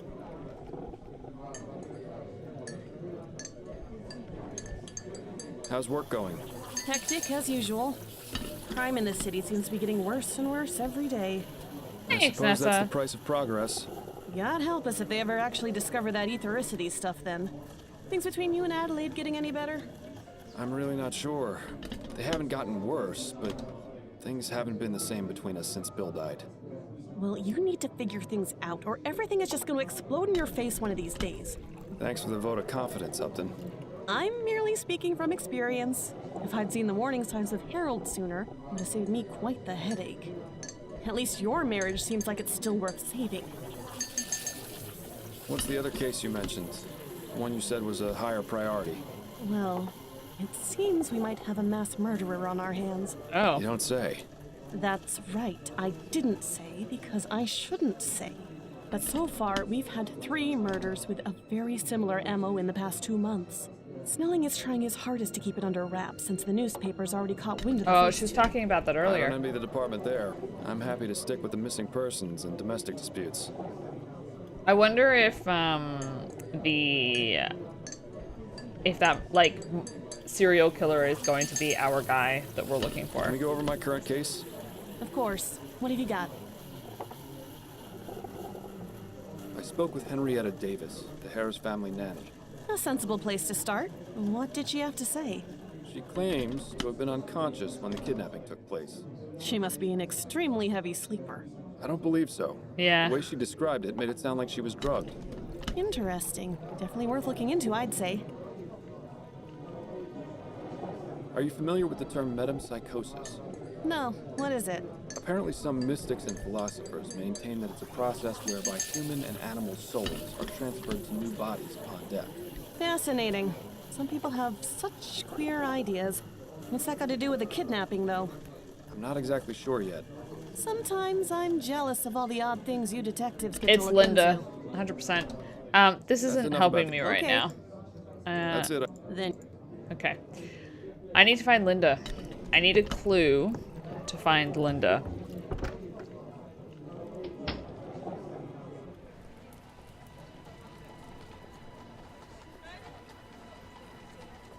It's gotta be... Welcome back, Mr. Fordham. Alright, I think I need to tell her about Bill. I have a feeling. I don't really have a Could choice I in ask this you matter. about some things, Miss Maxwell? Certainly, darling. Stop calling me darling. I hate it. I don't hear the voices of all spirits, just one. Miles, what are you doing? Ah, you have a spirit guide. Please, tell me more, darling. I feel like I have to do I this. wouldn't call him a spirit guide so much as a spirit nag. This is a very, very bad idea. Do you know who this spirit is? Yes, it's my former detective partner, Bill. He died on our last case together because of me. What happened?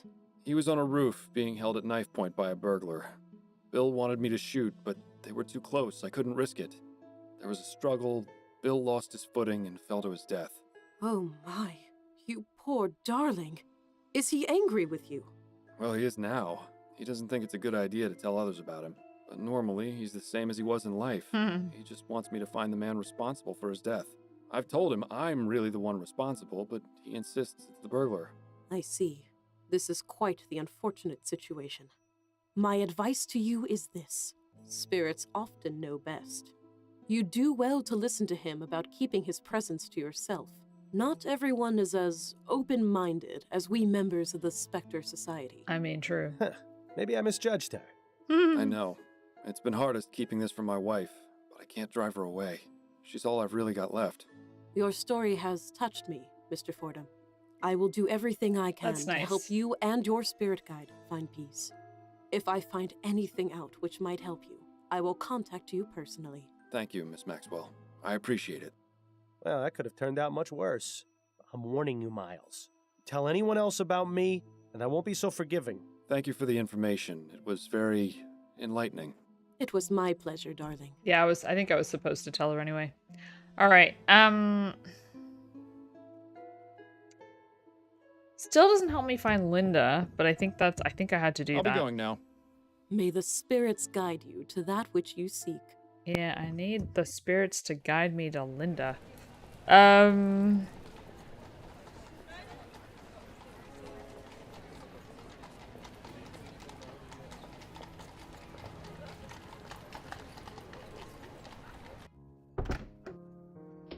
Hey, Addie. Here I am. Good to see you've made it back in one piece.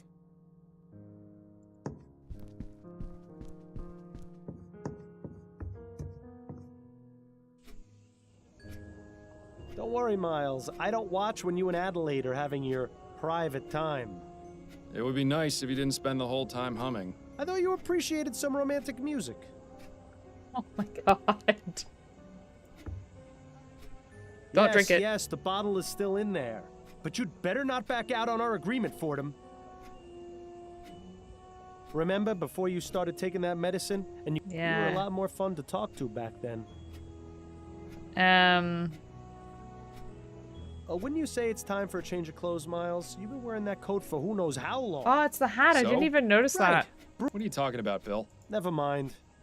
I missed that. Bill's You should have hat. let me be buried wearing my hat. At least it wouldn't be gathering dust like it is now. If I'd done that, it would be dust right now. Heh, fair point. Yeah, that's his. He dropped his hat as he was running out. Pretty, but I'm glad I don't have a sense of smell anymore. Because he had allergies. I'm certain a permanent indentation in the shape of your rear is starting to form on that thing. All right. Let her read in peace for now. Yeah, I don't really have anything. I can see why Adelaide calls that plant Miles Jr. It's a spitting image. All right.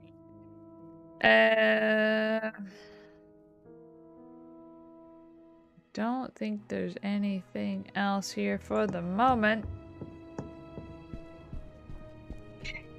I shouldn't be gone too long. I wish you'd let me fix your hair before you go out like that. It'll be fine. She's very insistent. At some point, I'm gonna let her fix the hair. And it's gonna be so nice and sweet.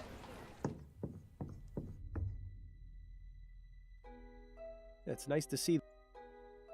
I want to know the tea. The steam-powered bottle warmer. Or in the case of... I've looked at everything, I'm pretty sure.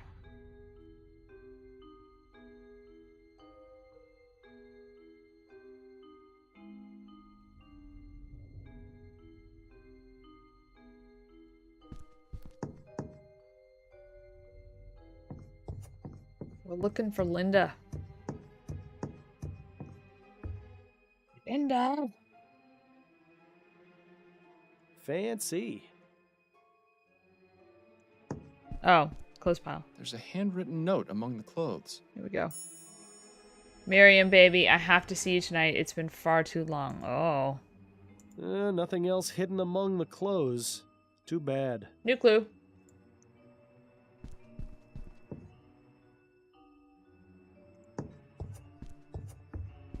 I have some questions for you if you're up to answering them, Mrs. Harris. I'll try my best, Mr. Fordham. Who's R? I found this note in your bedroom. What can you tell me about it? I've never seen that note before in my life. Are you absolutely sure? Mr. Fordham, you mentioned you valued discretion. I ask you to please exercise some now. Would it be possible to speak about this in private? In another room, perhaps? Out of the question, Mr. Fordham. I shall not leave this sitting room in the company of another man if my husband is not present. Yes, I understand. Let's put the subject on hold for now. What a life these rich people lead. All the money in the world and they're trapped like rats. Yeah. That's all for now, Mrs. Harris. Very well. Can I ask your husband about the note? I'll let you know if I have any more. No. Interesting. All right. R. I wonder who R is.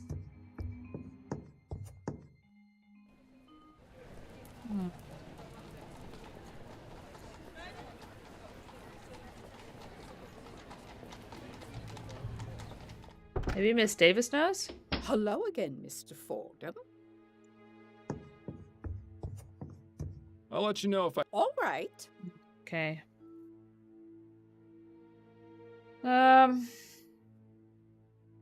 My mother had a seems like I've checked all of this. these are all books on spiritualism and the occult.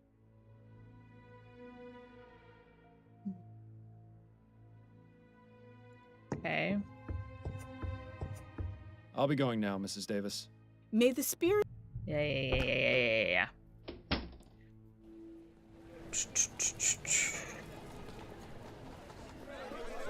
He's busy with his protest. Best to leave him alone for now. Don't these people have jobs they need to go to? Obviously not. That is an impressive piece of machinery. Do you suppose that's for keeping protesters out or the yard workers in? Todd Harris has no concern for the people who died of... I suddenly remembered a joke. What's the difference between the HMS Lenore and Chief Snelling? One is a greatly disliked and untrustworthy sack of hot air, and the other is the HMS Lenore. The only thing that matters to him... Doesn't like his boss. There's nothing else at the lending office, surely. I don't think he's gonna be of much help right now. No, he's not. But I'm trying...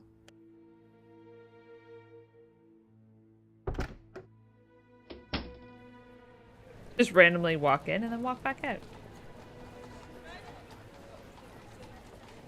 I don't know where to find this chick. Welcome back, Mr. Fordham. Thanks. There's quite a few members in this group.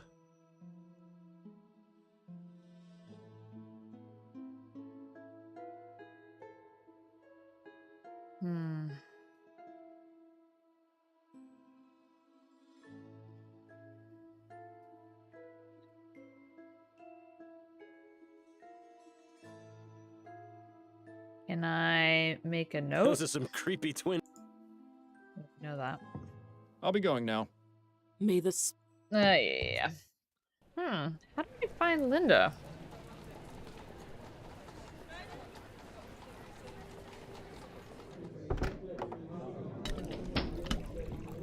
Maybe I need to talk to her to trigger something else? Can we talk? Go on, I'm listening. Can we go over my current case? Of course. What have you got? I found this torn piece of fabric at the crime scene. It's got an emblem with some initials on it. I recognize that emblem. Oh, there It's we go. from Solomon Stitching, a little tailor shop in Lyon.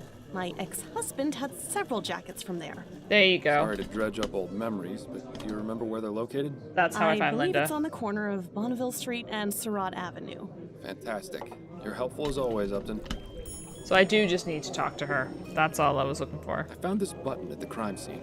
The child's nanny identified it as the eye of his stuffed bear. Did you find the bear at the scene? No, the kidnapper must have taken it as well.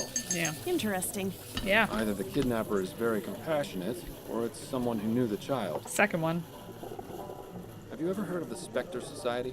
I think so. They're some sort of ghost hunting club, aren't they? A spiritualist group, yes. Don't tell me this case is taking a turn for the supernatural. Not exactly. It's just come up as a potential lead. That's enough about the case for now. Okay. Let's get out of That's it, I here. think. Then you'd better get back to it. So you can actually wrap up the case now and be like, oh, I think it's this person. I'm gonna stick them with the crime. And I'm like, nah, I'm saying it's Linda. 100%. Where are we? Here we go. Good day to you, sir. Welcome to Solomon Stitching. I'm Jonah Solomon. Please let me know if I can help you with anything. Sure. It's quite the selection, but I doubt the typical clientele of this place buys off the rack. Isaac Samuels, the prime minister who freed the slaves. They say even his enemies wept on the day he died. I sure hope I get to meet him someday. This guy has been in business forever. The design of that coat looks awfully familiar. Yeah. The design of that coat is so dull. I always prefer the ones with a bit more color. That cloth will be a garment soon. A vest, by the looks of it. Or maybe I'm completely wrong, and it's a treasure map. Judging from the position and the lock, this is likely where Mr. Solomon keeps his money. Ugh. Impressive collection of pattern books. I Alright, wish I'd let's known have about this a- guy when I was alive. I'd have asked him to make me a suit for my funeral. My grandmother had one like that. I think it was meant to be relaxing, but it always felt like my time was running out. Now that it has, well, it actually is relaxing. Go figure. Okay. Solomon. Mr. Solomon? Yes, sir. How may I be of service? Oh, let me guess. You're looking to replace that old coat. It looks like it's got quite a few stories it could tell me. You should listen to the man, Miles. He clearly knows what he's talking about. Not today, I'm afraid.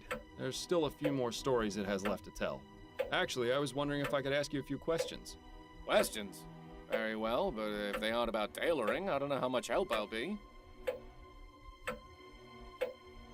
This is a nice shop you have. I never even knew it existed. Well, better late than never, I always say. Life That's has quite a an funny impressive way beard. of always taking His us beard where looks we like need to go in the end. a True. butt, though. Although I think it's easy to miss out on things from time to time. Oh, of course. It's easy to overlook the details, but in the grand scheme of things, you'll end up where you need to be. And in this case, you ended up here. So, please, feel free to take a look around. Let me know if you find anything you like. I found this piece of torn fabric with your emblem on it. Can you tell me anything about it? Yes. Brown, wool, houndstooth. Yeah, this is from one of the more popular jackets I sell. And here I thought my ability to name ales within 5 seconds of tasting them was good. This fella has me beat. Do you have any of them in stock currently? Well, sure, I've got one on the display dummy over there. Is there any way you can tell me who you've sold them to? Ooh, I don't think so. I've sold at least 20 in the past month. As I said, it's a very popular style.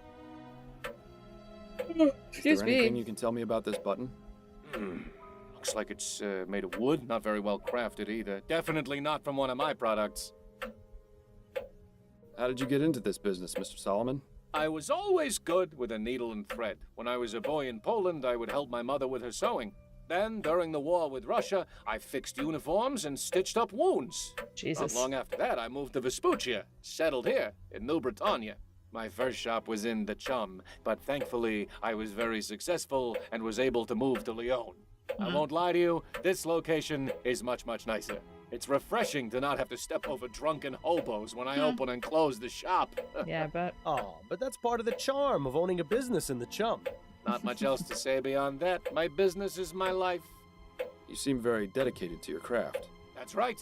You won't see any of that newfangled steam-powered nonsense in here. Everything is done by hand and with care. I use only the finest quality materials and stitch every thread myself. And that's the way it's gonna stay as long as I'm around. It's worked for 45 years. There's no reason to change as far as I'm concerned. Do you by chance employ a seamstress named Linda Walker? I do, yes. Is she here? No, she has the day off today, but she'll be in tomorrow. Would it be possible to have her address? Begging your pardon, but why should I give it to you?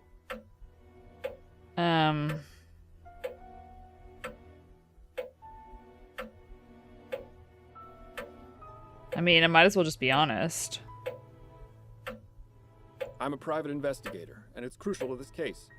Well, as I said, she'll be here tomorrow. You can Damn ask it. her then. It really is a matter of some urgency. I'm sure it can wait a day. But if it were really that urgent, I would think the police would be involved, not a private investigator. Damn. I'm not obligated to tell you anything, so please, let's move on before I lose my patience. Please, Mr. Solomon, it's extremely important that I get Mrs. Walker's address. So you said, but why should I? She's my sister, and we've lost touch. I thought you said you were a private investigator. Well, yes, but I don't appreciate it when people try to make a fool of me, Mr. Fordham. Because I'm a patient man, I'll let this pass for now. But if you try and pull one over on me again, I'll be forced to remove you from my store. Understood? Yes. Okay. You So really I have need to- to work on your social skills, Miles. I'll be taking my leave of you now, Mr. Solomon. So I need to Very good. convince him somehow. Come to think of it, I have seen plenty of people wearing that design. No tears in this one, though. Okay, I think we need to get something to convince him. Let's go back to Mrs. Davis and see if she can help. Hello again, Mr. Fordham. I'll let you... All right. No. Not helpful. I'll be going now. May the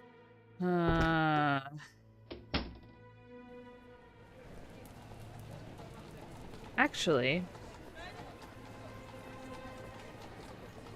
Hold on. Welcome back. I don't think there's anything. Yeah. I'll be I going. know. May I wonder if it is actually the last one.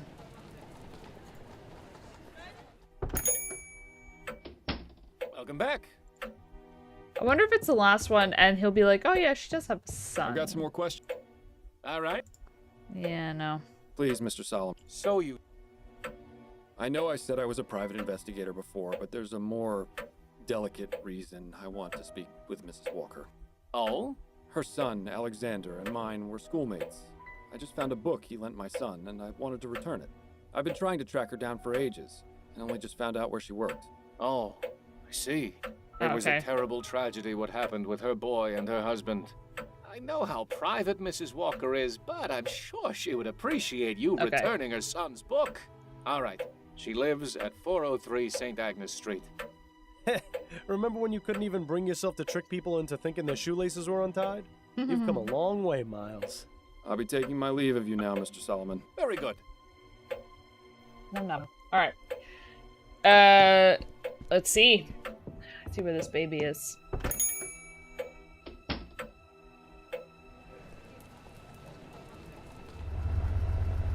It says here that Linda Walker is in the upstairs apartment, and someone named Douglas Emethiel is under the stairs. Some people would call that humming and hissing the sound of progress. I'd call it annoying. Yeah. Let's talk to this guy if I can first. What? Who are you? Are you from the Steamworks? Afraid not, sir. Damn. Oh, well, what can I do for you? Why did you think I was from the Steamworks? Because I contacted them a few days ago when my boiler broke, and nobody has come to repair it yet. I should have known better. Those fools always take their time, if they even bother showing up at all. Meanwhile, I'm stuck in here with nothing but cold water.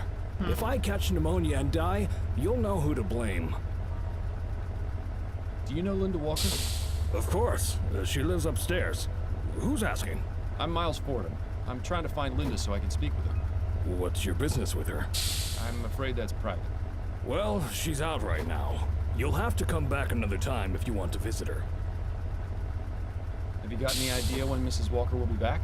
Not for a few days. She told me she was going away for a bit. Ah, that reminds me.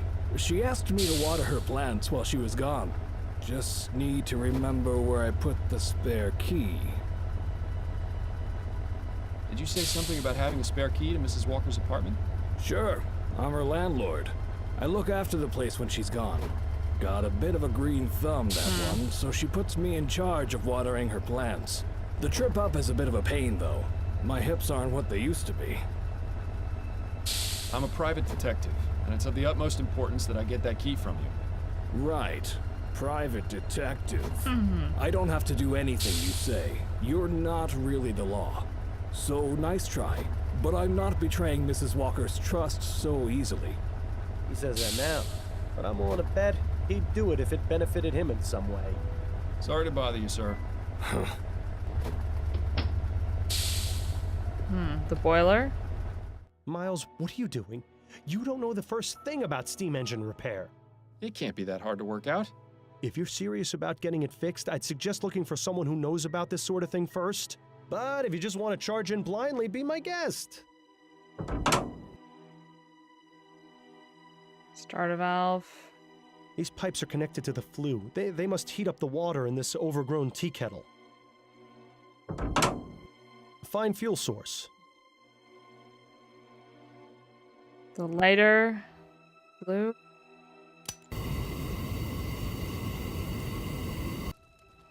Okay.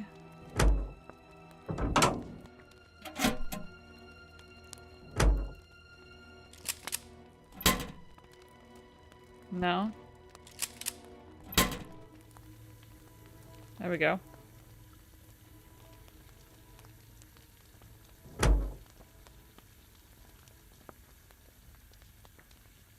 Did I do it?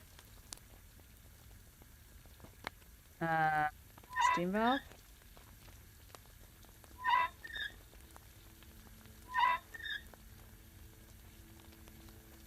Turn valve. Right? Look at me figuring things out. Turn valve right.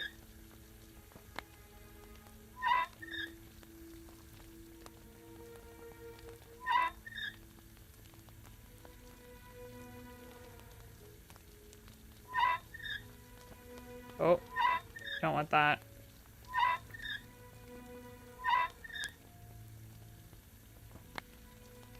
I don't think you should leave this thing unattended before you've made any repairs. Oh, okay. So, who would know then about this? So that looks like it, like, I can figure it out. I just, who would know? Who would know? Who would know?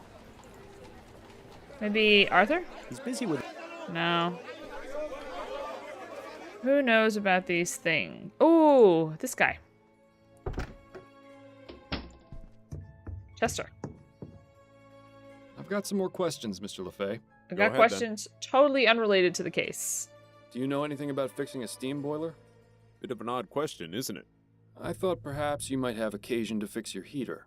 I do, but when the occasion comes, I usually just call a repairman or someone from the steamworks. Fair enough. I think that's all for now. Oh, okay. Sadness. All right.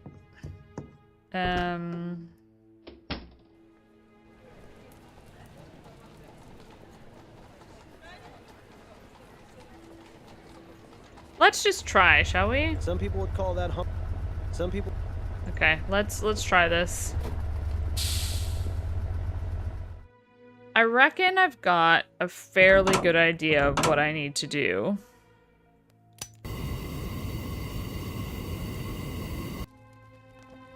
Okay. It won't go any further in that direction. Okay.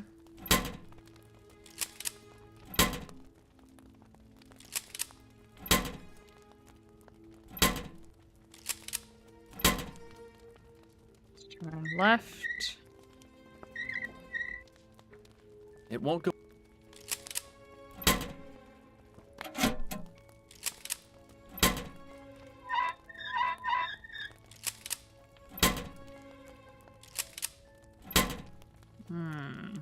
Oh, let's try closing that. No?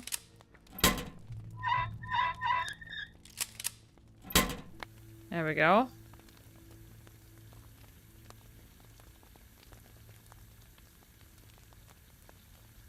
Okay. No. Turn it right. So that's too low. That's...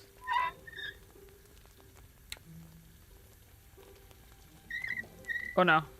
Sorry.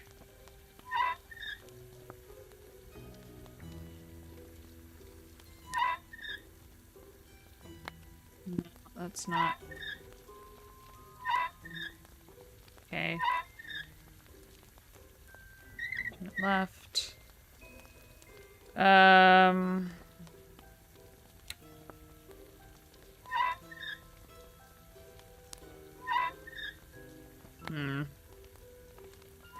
Right?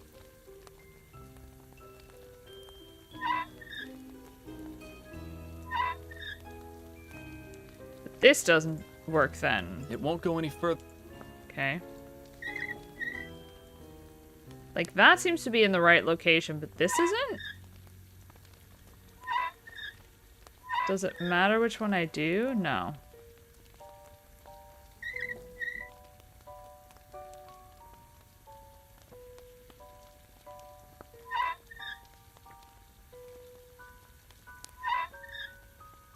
Oh.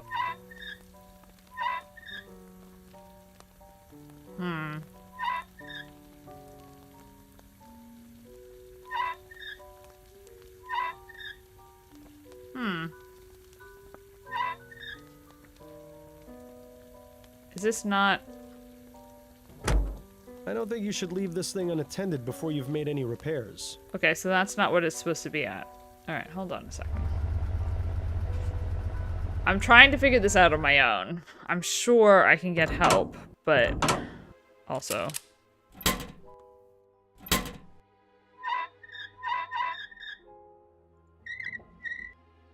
It won't go any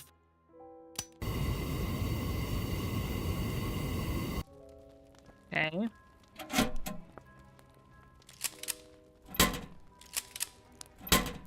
Wait, if I do that? No. Yeah, no, I know. I was trying to get it. Oh, okay, that's too far. Hold on. It won't go any further. So that kind of brings it to that, but not quite. If I do this, does that stop everything? Yeah. It does. Okay. So that has to be like that.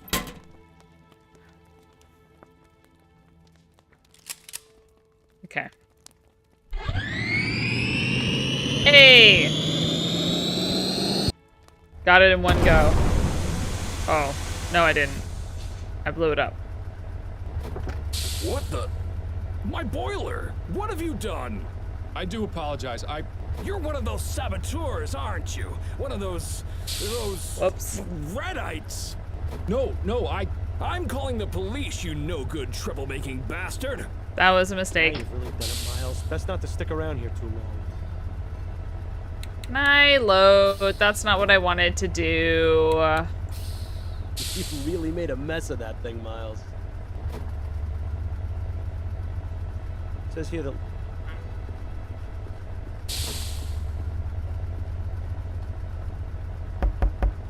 Nobody home.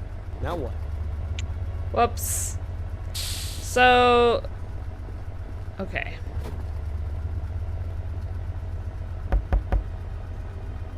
He's not answering. Better not push your luck.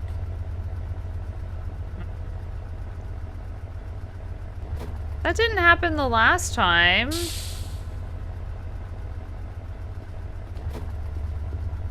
Do I just leave it?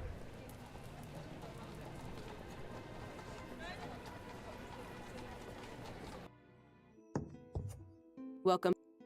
I don't think there's... Damn it. I'll be going now. Hold on. Let's go back to her then. See if there's anything, and otherwise I'll go back to the wife. Can we talk? Go on, I'm...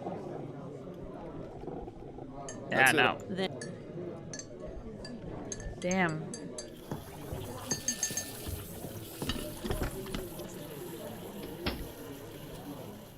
So I can't go back there. That's annoying. Welcome back. I think we've gotten all...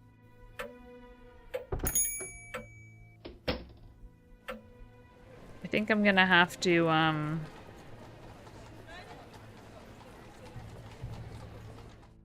load. Hello again. All right.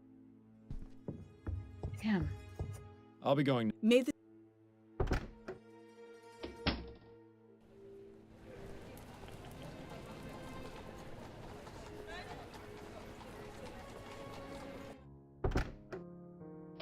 Hey, Addie. Here I am. It's good to have you back. Let her read him. Okay. Hold on. Hold on. What's this one? Nah, this is after I've screwed up. Fuck.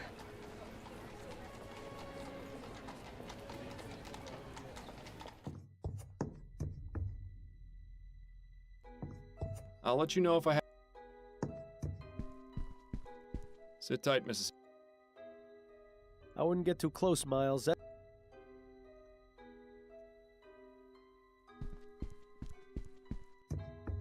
I needed to get into the apartment. I definitely did not mean to blow the thing up, and I'm pretty sure I don't have a save either.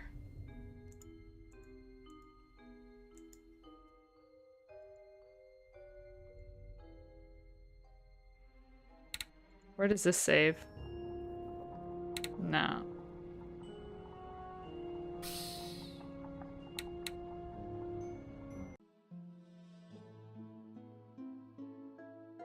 This is telling her about Bill. I can do this because I don't know where to go from here that I've screwed this up.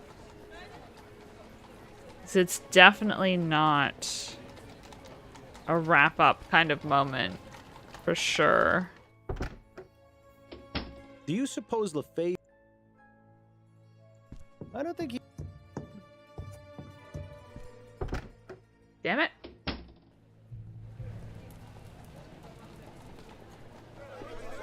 He's busy with it. I'm running out of options here. Welcome back. I feel like I need to...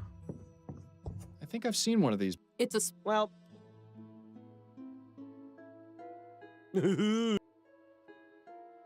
We knew that. Done all that. Done that. Damn. Damn. I'll be going now. May the...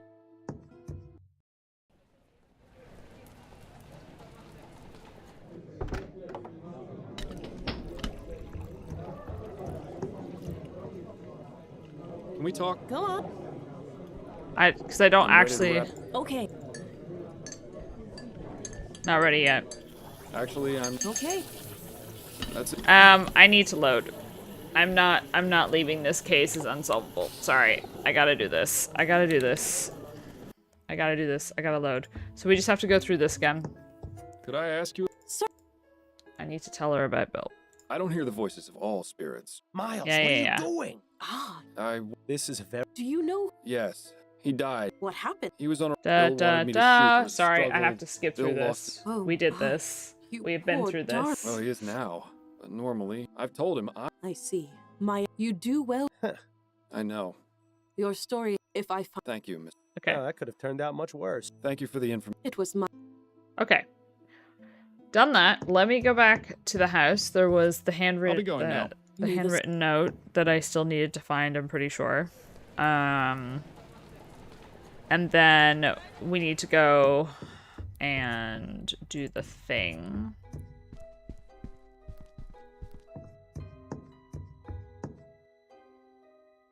Because I hadn't done this. There's a handwritten note among the clothes.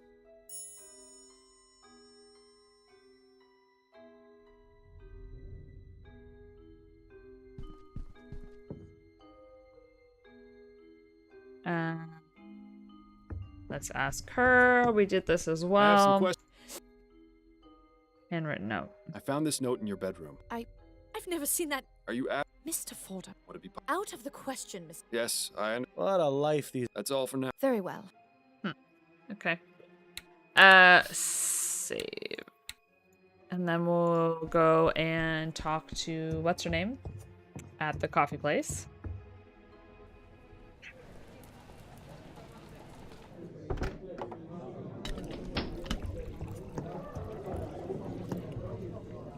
Can we talk? Go on, I'm listening. Can we go over my... Of course. I found this torn piece of... It's from... Sorry to... Okay. Alright, so there. I found this Did you find... No. Interesting. Either the... Have you Da ever... da da da da da da da da da da da. And it. conversation. Alright. The other thing I was actually just thinking, because I've seen that note now, I just want to go and check, because the only other place that had handwriting was here. Welcome back. There's quite a few members. But not anyone. The only R is this one, and that's definitely not the same handwriting. So, that doesn't work.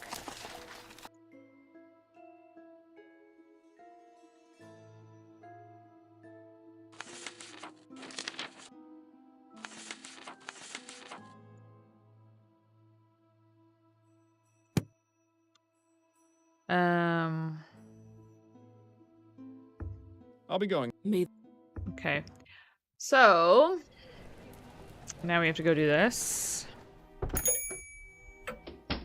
Good day to you, sir. Welcome to Solomon Stitching. I'm Jonah Solomon. We have to do all of this let me know again. if I can help you with anything. Sorry. The design of that coat looks awfully familiar. Yeah. We're gonna skip through this conversation as fast as I can. No, You should listen to the man. Not today.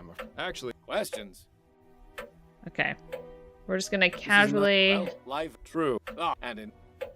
I get found through this. And here I thought... Do you have it? Well, sure. Is there any... Da da da da da. Is there any... How did you... I then my first. I won't lie to you. Oh. Not much else to. You seem very... That's right. And that's the. Da da da da. you Linda like- Walker. I do. Is she- Yes. No, Is she she here? asked, Would it be... Begging your pardon. Okay. Let's just go. Her son, Alexander, and mine were schoolmates. I just found a book he lent my son, and I wanted to return it. I've been trying to track her down for ages, and only just found out where she worked. Oh, I see. It was a terrible tragedy what happened with her boy and her husband. I know how private Mrs. Walker is, but I'm sure she would appreciate you returning her son's book. All right. She lives at 403 St. Agnes Street. Remember what... Okay. I'll be taking my leave. Very good. All right. So let's get to the house and then I'll save it. I'll talk to the guy. All right. Save. It says here that Linda Walker is in the upstairs apartment, and someone named Douglas Emafiel is under the stairs.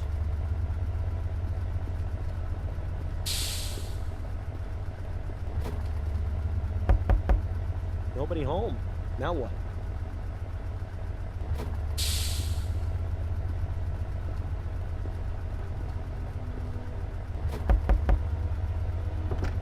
What? Who are you? Asked him. Oh, well. Why did you think I was from... Because I should have known better. Meanwhile, I'm... Yeah. Do you know Linda Walker? Of course. I'm Miles Fordham. I'm trying to find Linda's... What's your... I'm... Well, she's out right. Have Do you got know when any she'll be idea? home? Ah, that just...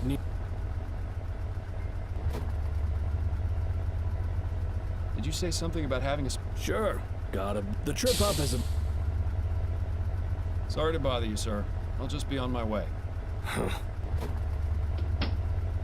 Says here that Linda... Actually, I think I actually need to ask him about... Hold on. Yes? I'm a private detective. Right. I don't... So not... He says that now. Sorry to bother you. Okay. Alright. Alright. We have the boiler here. Miles, what are you doing? Whitney, you don't 200. know the first thing about steam engine repair. It can't be that hard to work out. If you're serious about getting it fixed, I'd suggest looking for someone who knows about this sort of thing first. But if you just want to charge in blindly, be my guest. No. Whitney, 200. You know who might actually know? That's just occurred to me. That I should have thought of before. Harris. I'll let you know. Nope, he does not. Okay. That's annoying. Sit tight, man.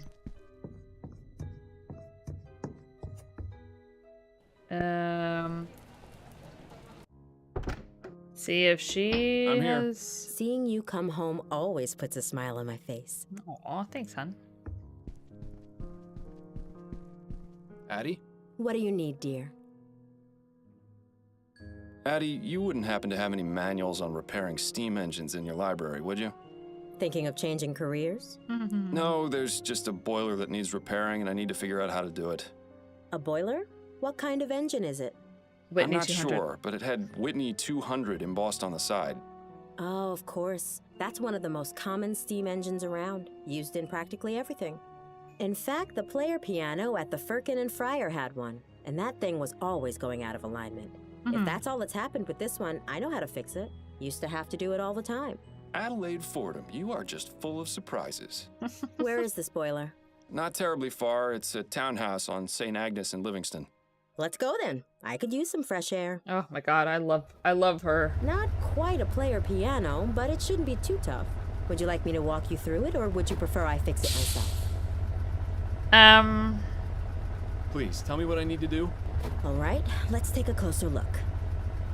Like, teach me. Right. The first so I thing know you'll for want to future. do is open up the firebox door and light that coal on fire. And it'll be a good idea to open the engine hatch too, so you can keep an eye on it. Fantastic. So I had done that.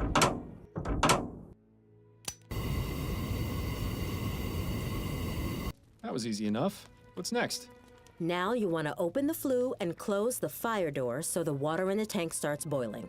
Okay. Once that happens, steam will enter the dome, and that big pressure indicator will start going up, assuming Okay. the steam valve is completely shut, of course. And if it isn't? Then the pressure will be transferred into the engine, and the small indicator will go up.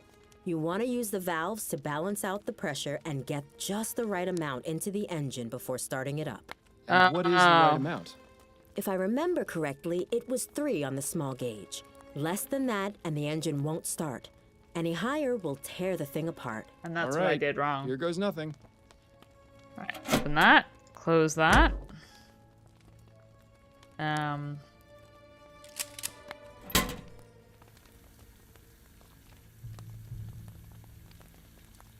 So that is way too high.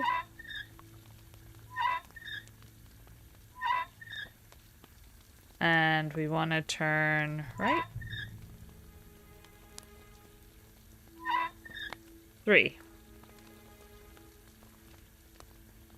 That's it, right?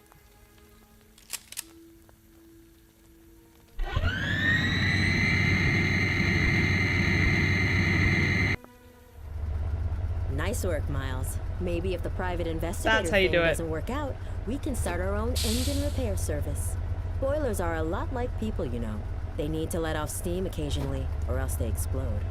You do well to remember that, dearest. Anyway, I need to be off for my appointment with Mrs. Lapone. I'll see Thanks, you tonight. honey.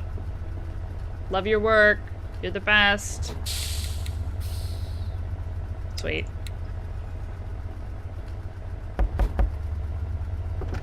Yes? What is it? I fixed the boiler for you. What? Are you serious? It's pretty pathetic when some yahoo off the street does a better job than the people paid to do this sort of thing. I owe you, friend. Might I take you up on that offer and get that spare key to the apartment? Oh, right. You said you were a private detective, me the key. didn't you? Did Mrs. Walker do something wrong? Is she in trouble? She probably kidnapped a Not baby. entirely sure yet, which is why I need to take a look inside her apartment. I see. Well, I wouldn't normally do this, but you did me a great service by fixing the boiler.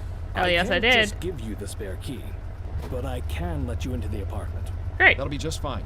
Thank you. Oh.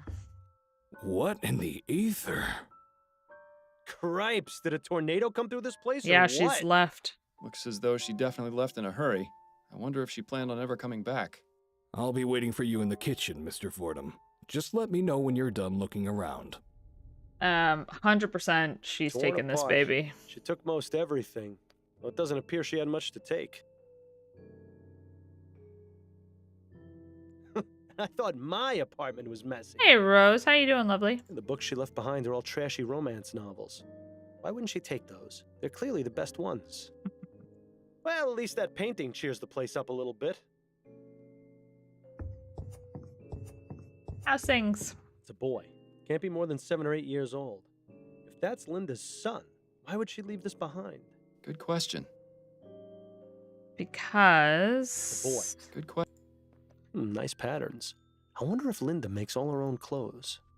She Fairly thinks recent she's model. got... Linda must have spent a good portion of her wages on it. She thinks she has her son now again. I don't know about you, but I'm starting to have my fill of plants and flowers. I'm alright. I'm getting there. There's a handwritten note here. Valerian mixed with chamomile. Sedative effects, deep sleep. Seems Mrs. Walker's an There you go. amateur herbalist. That's Maybe how not she... so amateur. I'd love to see the look on Mrs. Davis's face if she knew it wasn't a spirit that possessed her. In fact, let's go tell her, so I can see it. You've gotten fairly Bill. misanthropic in your death, Bill. Have I? I hadn't noticed. Bill. Okay. I don't know about you, but... So she's definitely taken the baby and gone. We just need to figure out where. You're actually gonna dig through that mess? I sure hope it's worth it.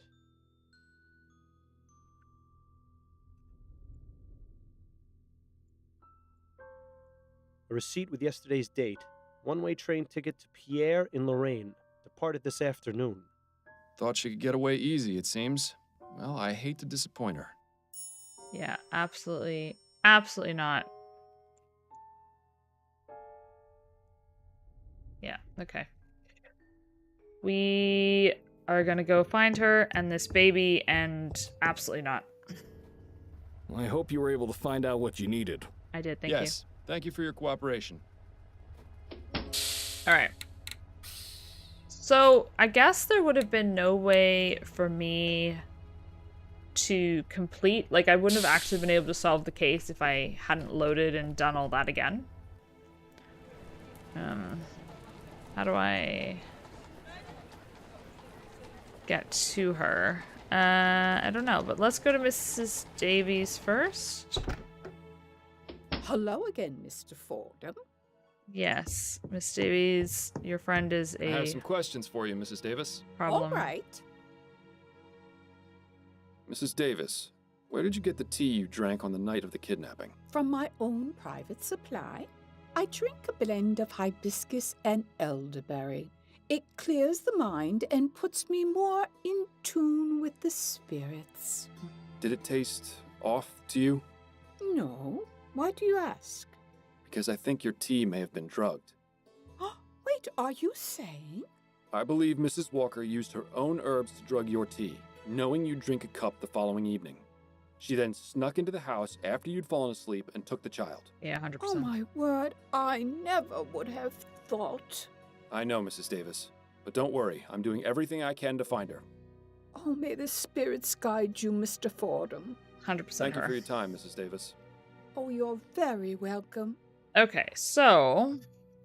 My mother had a pewter... Okay, so... I'll be going now, Mrs. Davis. May the spirits guide your path. How do I get to where she is? It departed this afternoon. So, doesn't that mean she's, like, gone? I'm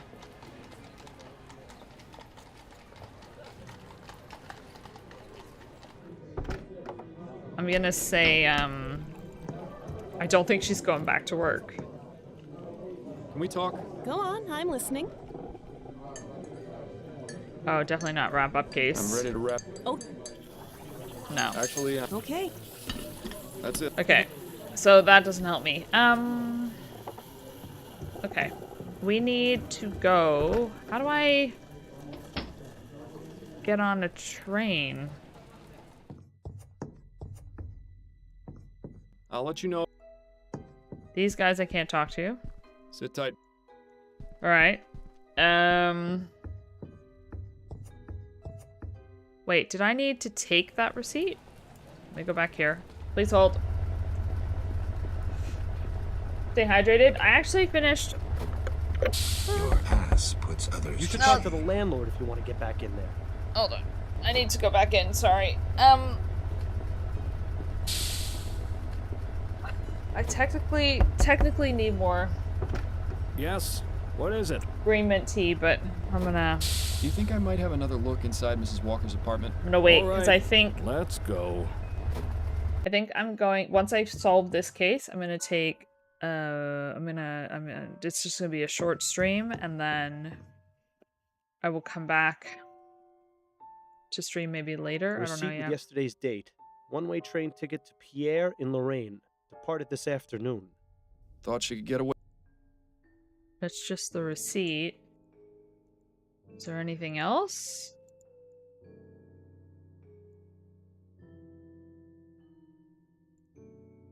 Nothing else here, right?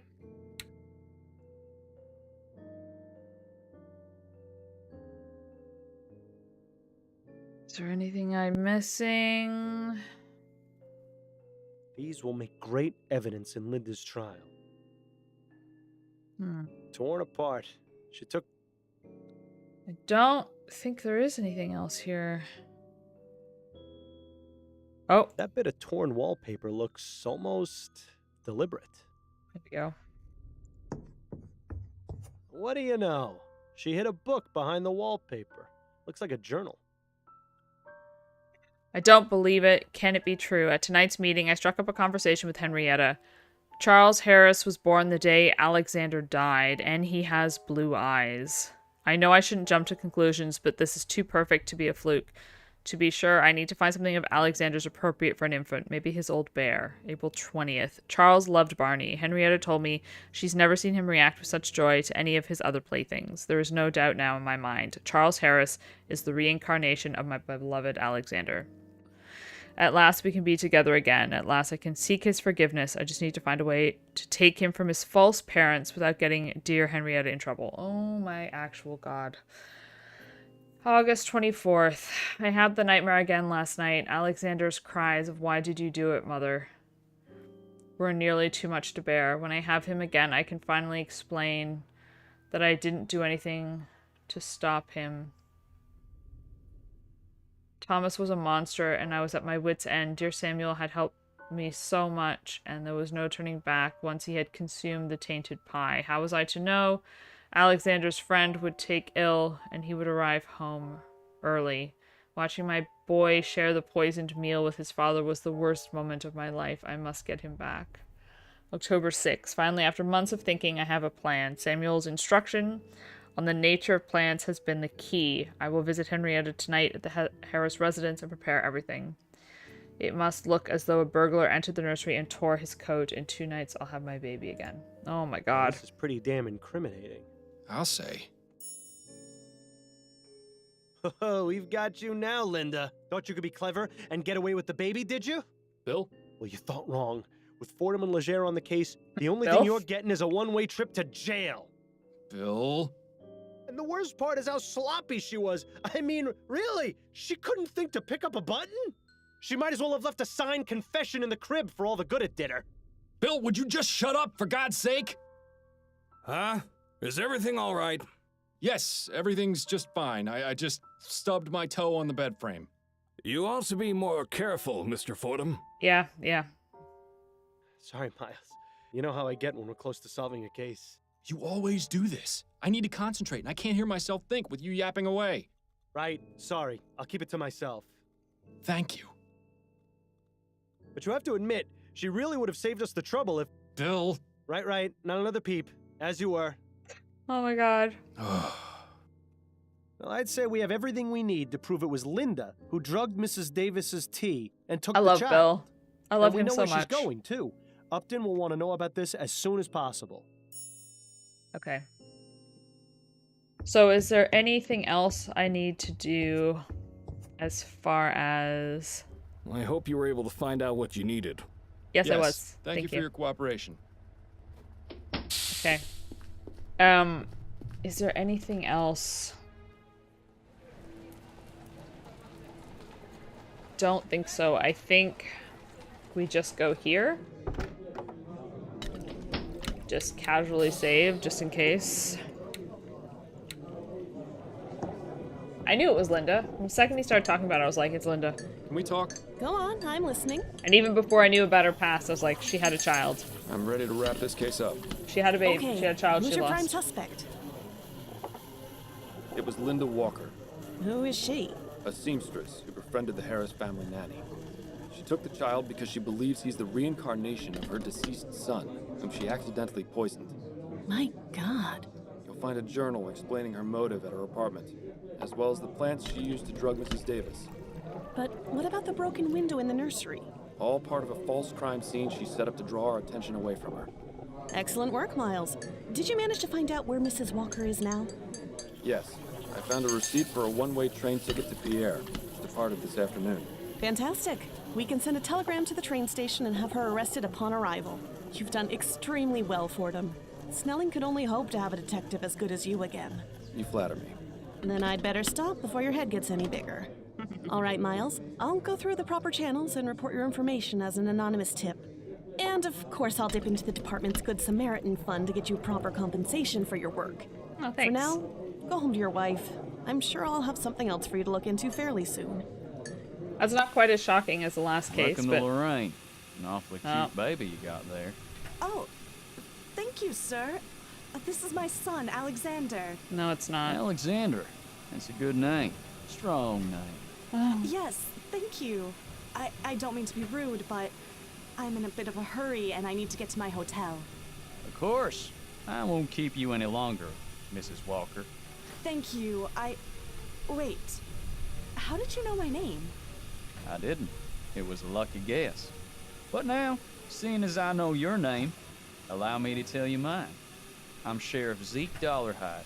Dollarhide. Linda Walker, you are under arrest for the kidnapping of Charles Harris. Surrender the child and come with me. No, you've got it all wrong. This is my son. This is my Alexander.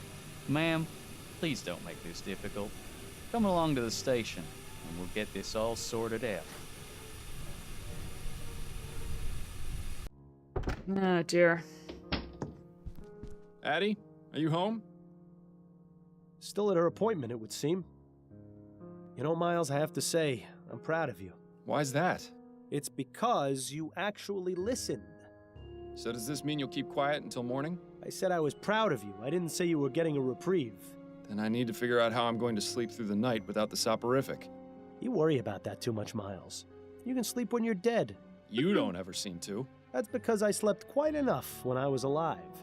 In any case, I need to clear my head. The best way to do that after a case was always going for a drink at the Angel. The Angel? But you haven't been there since... Since you died. But perhaps getting back into old routines will help. Perhaps. It would be nice to see old Patrick again at the very least. Hmm. Then it's settled. A drink or two at the Angel, for old time's sake. That's cute. I have to say, it's been a real pleasure having you back, Miles. I was worried about you. I appreciate your concern, Patrick. The past few months have been a bit rough, but it's good to be back in familiar territory. Miles, can I ask you something? What is it? Well, it may be none of my business, and you can feel free to tell me to stuff it. Enough with the preamble, Patrick. Just ask. I know you quit the force, but why are you still working as a private investigator? Why not leave all that detecting stuff behind?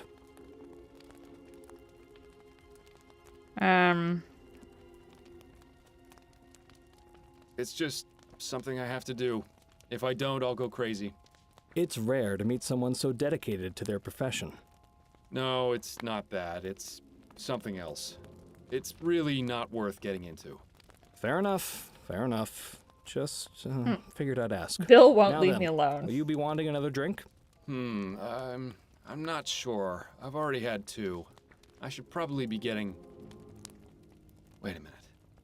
Patrick, do you hear something? No, Miles. I don't hear anything. Neither do I. Bill's calmed down. Another gin, if you please. Coming right up. Oh, God. Now he's gonna become a drunk. He stopped taking the medication, but now he's like gonna drink himself into stupors. Oh, God. Now what? I must have taken a wrong turn back there. Oh, no. Hopefully Addie won't hear me come in. No, I don't want to do this. I don't wanna. Can I?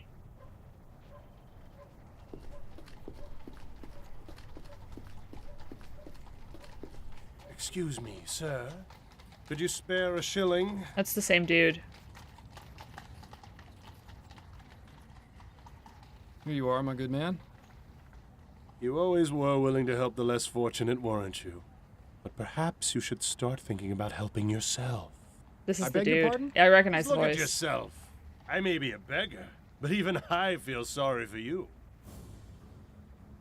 Yeah, your voice. I've heard it before. Yes, that's right. I'm your biggest failure. What are you talking about? Come now, Miles, you're not completely stupid. Oh, God. You think finding and catching me is going to make things better? Yes, I do. I owe it to Bill, and that's enough to make it worth doing. That's very touching. But you need to face reality. Let's say you do find me, and this grand chase finally ends. What do you do the next morning? You still have a dead partner, no real job. Your wife knows you've been keeping things from her.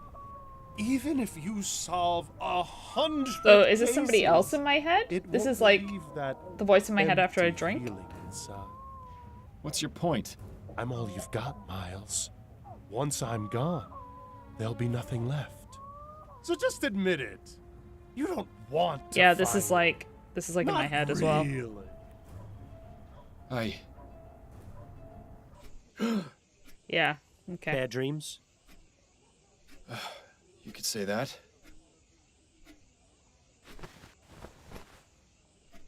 Ah, my head. How many drinks did I have last night? You're asking the wrong person. I was out after the first one. It seems Miss Maxwell was right about the effects of spirits. Go figure. Yeah, well, let's not make a habit out of it, all right? One drink, though. You could have one drink and be fine. All right. Okay, we're on to case 3. Do I kind of want to keep going?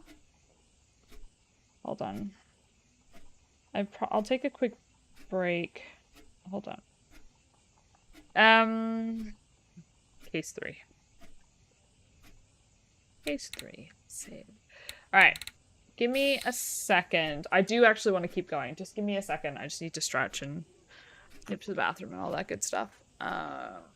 Give me a moment. I will be right back.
Okay, hi.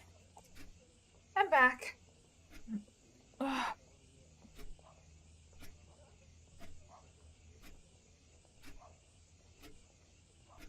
Okay. Let me see. Sorry, I left you in silence. Okay. Third case.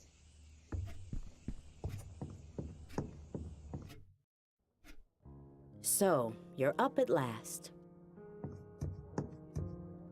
Is something the matter, Addie? Oh, I see. You don't remember last night, do you? I guess I shouldn't be surprised. Uh-oh. I'm guessing whatever happened last night didn't put me in your good books? That's putting it mildly. What happened exactly? It was nearly 2 when you burst in here, soused to the eyeballs from God knows where. I imagine you've probably forgotten that too. You were muttering something about peace and quiet and then proceeded to relieve yourself on my begonias before stumbling into bed. Oh, Charming. I salute you, O Vice Admiral of the Narrow Seas. Oh, God. Good God. How embarrassing. I'm so sorry, Addie. I don't know what came over me. I don't either. I've never seen you in such a state, and I pray that I never will again.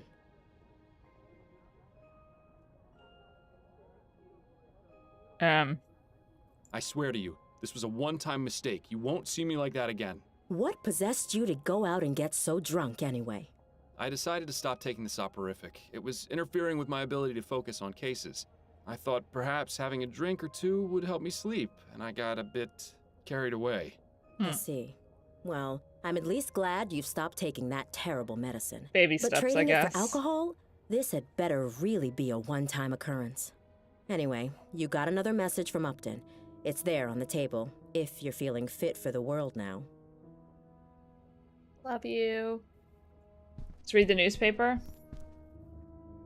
Harris baby found, suspect in custody.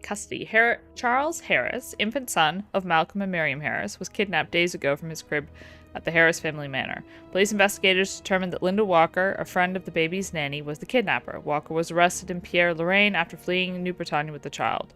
Charles is second in line to inherit the Harris Construction Company, a large contractor in New Bretagne, currently building the HMS Lenore, the airship intended to replace the fallen Lake Erie.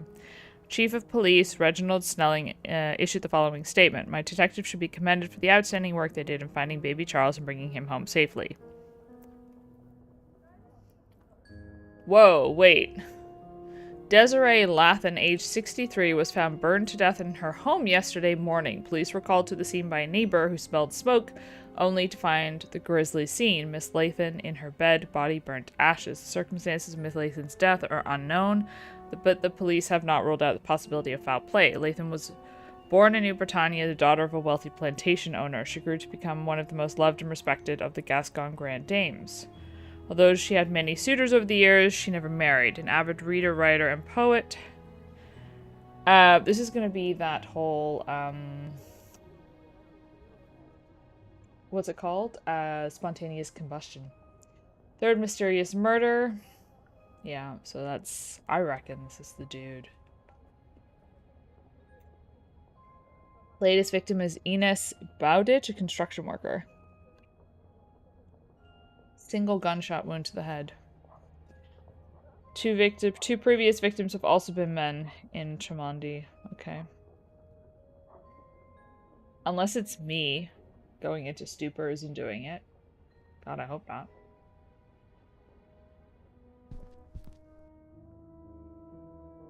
Fordham, a new case has come in, but the police are already investigating. Details have made their way into the newspaper. I haven't been able to meet you at Rowan's to hear the details. Deceased is Desiree Latham, her apartment. Yeah, okay. Huh. What does Upton say this time?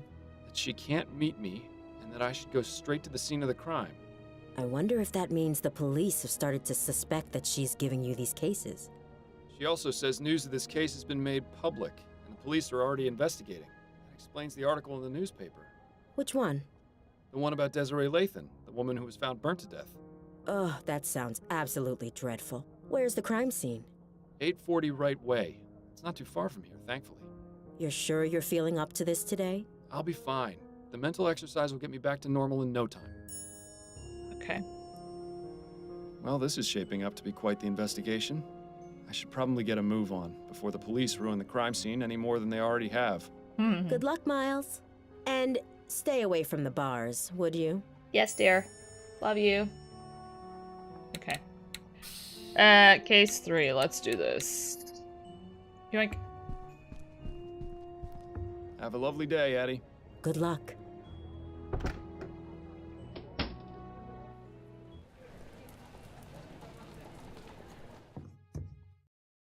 Looks as though we've arrived fashionably late. Excuse me, sir, but this is an active crime scene. We can't allow members of the public. Oh, this isn't just any member of the public, Kane. This is Miles Fordham. He used to be one of us until he got his partner killed. Wonderful. Officer Parsons is on the scene. It's a shock the apartment isn't in a shambles. Good day to you too, officers. Fordham? What are you doing here? Is this Snelling? Feel like this is Snelling. Ah, Captain Snelling. I don't know. Pleasure. That's Chief Snelling now, Fordham. Oh. I don't expect you follow the workings of the department much these days, but I'd appreciate the proper address.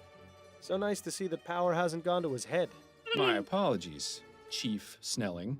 You haven't answered my question. What in blazes are you doing here? The story was front page news. I couldn't resist coming to have a look for myself. There's no respect for police business anymore. Damn meddlers. This is an active crime scene, Fordham. Leave the premises immediately.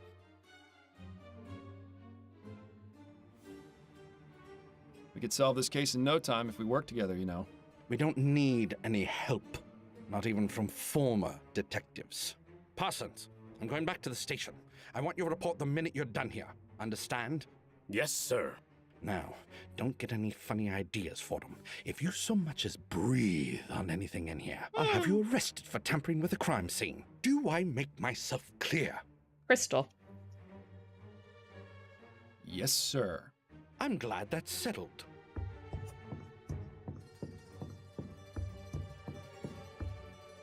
I suppose it's reassuring that even in this crazy, ever-changing world, you can always count on Snelling to be a complete ass. You heard the chief. No snooping around. The sooner you get out of here, the better for all of us. Yeah, I'm just gonna snoop around. You have to hand it to her. Miss Lathan certainly had a unique taste in fashion. I bet you could see her coming a mile away. Definitely too young to be Miss Lathan. Perhaps a relative? No title. I doubt it's a diary. People rarely leave those things laying out in the open. Judging by these books, Miss Lathan was quite the fan of poetry. Let's just hope her taste was better than Madame Dupre's. Yeah.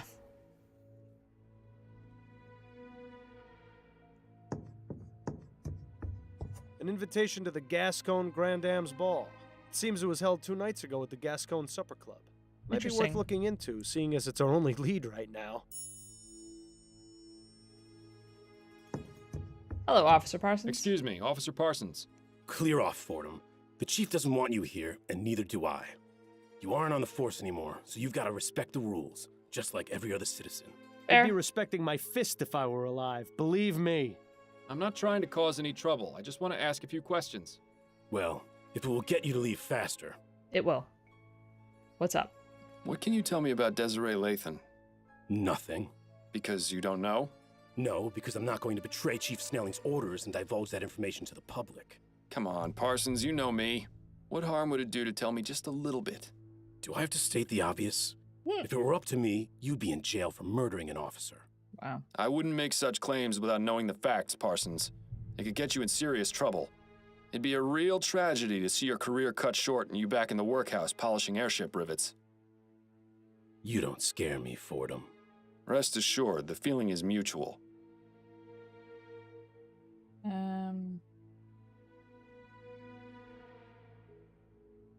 Have you made much progress on this investigation? Did you not hear me the first time, Fordham? Drop it before I have to arrest you for interfering with a police investigation. You're looking well these days, Parsons. What's your secret? Secret? I don't know.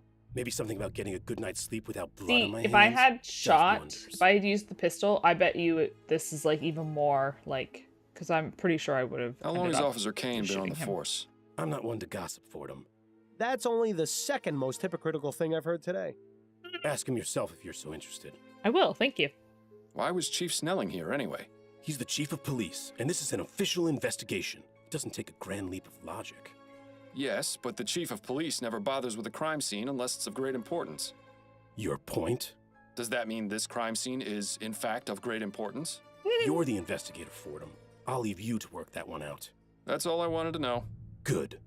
Okay, thanks. I'm gonna go talk to your friend, who doesn't know me and doesn't hate me as Pardon, much. officer. Yes, what is it, sir?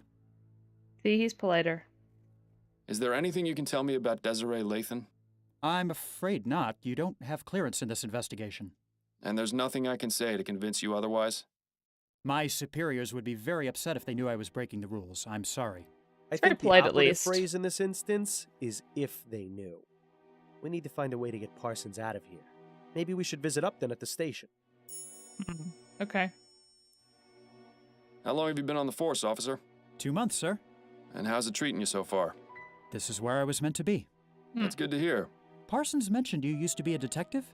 I was, yes, for 15 years. It wasn't always easy, but I loved every minute of it. Parsons goes on about how he's got his eye on becoming a detective, but I don't know if I'd be able to handle it.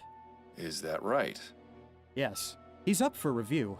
I think he's trying to impress Snelling to God. improve his chances. Parsons wants to be a detective? Now I've heard it all. As if he needed more of a reason to be Snelling's lapdog. I don't think he's... Do you enjoy working with Officer Parsons? I don't like to talk about my colleagues, sir. That's a no. Especially when they're standing right over there. I understand. Perhaps this isn't the right time to be asking. Okay, let's Thanks for your time, just, officer. We'll Not just a problem. leave that for now. Let's go back and let's leave and we'll see if we can get rid of Officer Parsons here. The Supper Club, police station. I didn't imagine we'd be coming back here in this lifetime. Fordham, have you solved the case already? Don't I wish? I haven't even gotten started. Well, I'm here if you need anything. Just be sure not to let Snelling see you. Is he back yet? He arrived a few minutes ago. I expect he'll be sequestered in his office today, so you shouldn't have to worry too much. Sweet. Good to know. Got a moment, Upton? Yes, but let's make this quick.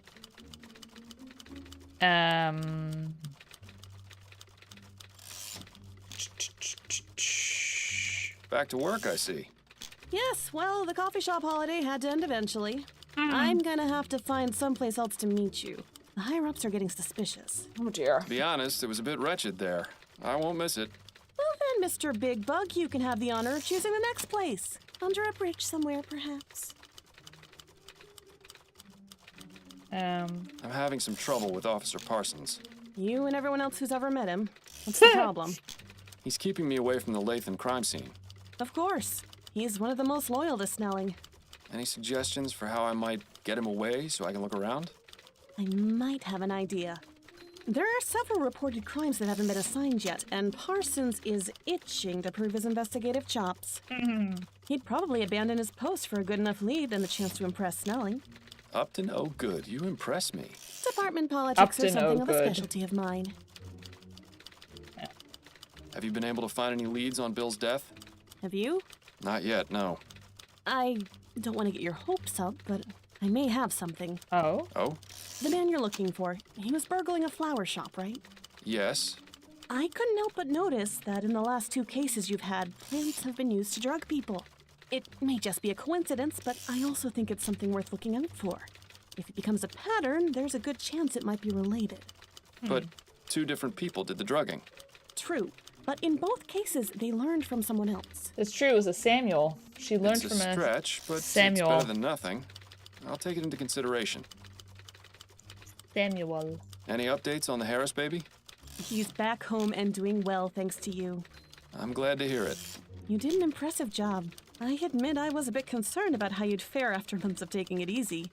But I suppose detective work is like riding a bicycle. It's a guaranteed way to end up with a broken arm. I see the Gazette has caught wind of this supposed mass murderer. Yes, Snelling has been positively fuming about it. Between that and the Lathan case being publicized on the same day, it's been a nightmare for the department. Yeah, Any idea how they got the information? I don't think anyone in the department has spoken to the press. Maybe they just have some very good reporters. So, is it serious? Should we be concerned? 3 murders is nothing to sneeze at, but all the victims have been men in Chumley. If that changes, then things might start getting urgent.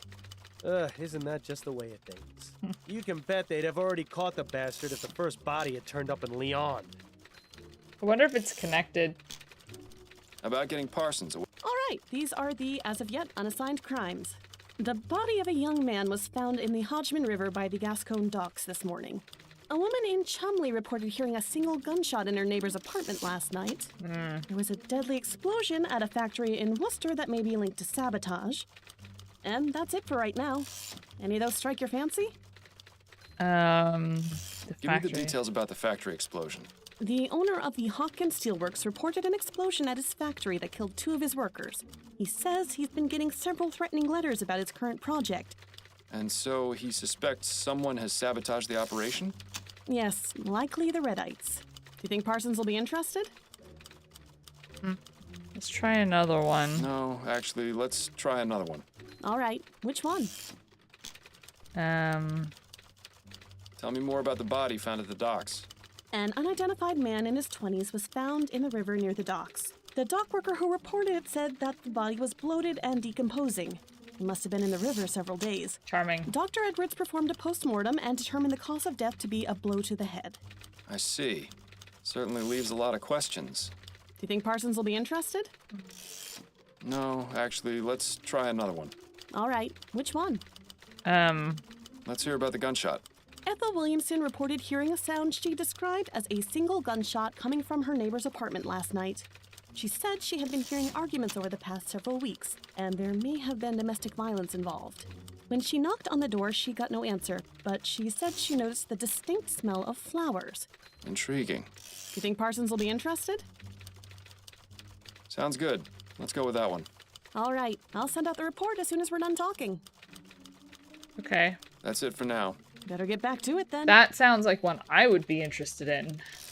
That sounds like the mass murder thing. That sounds like that same guy.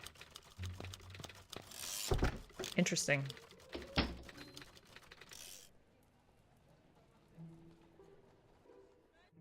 Yeah, he's out of there. Looks like Parsons took the bait. Now maybe we can finally have a look around the crime scene. All right, let's go talk to him. 'Cause, yeah, that sounds like your pardon, officer. The dude. Yes, what is it, sir? Do you enjoy working with Officer Parsons? If I'm being honest, he can be a bit much sometimes. Trust me, you're not the only one who feels that way. I didn't have much interaction with him when I was a detective, but the few times I did weren't very pleasant. I could tell he doesn't seem to care much for you. Although I don't think he cares much for anyone except the chief, and that's only because he's the one who gives out the promotions. Yep. What was Chief Snelling doing here? He was inspecting the crime scene. Yes, but why was he involved? Is there something special about it that would require the chief of police to look into it?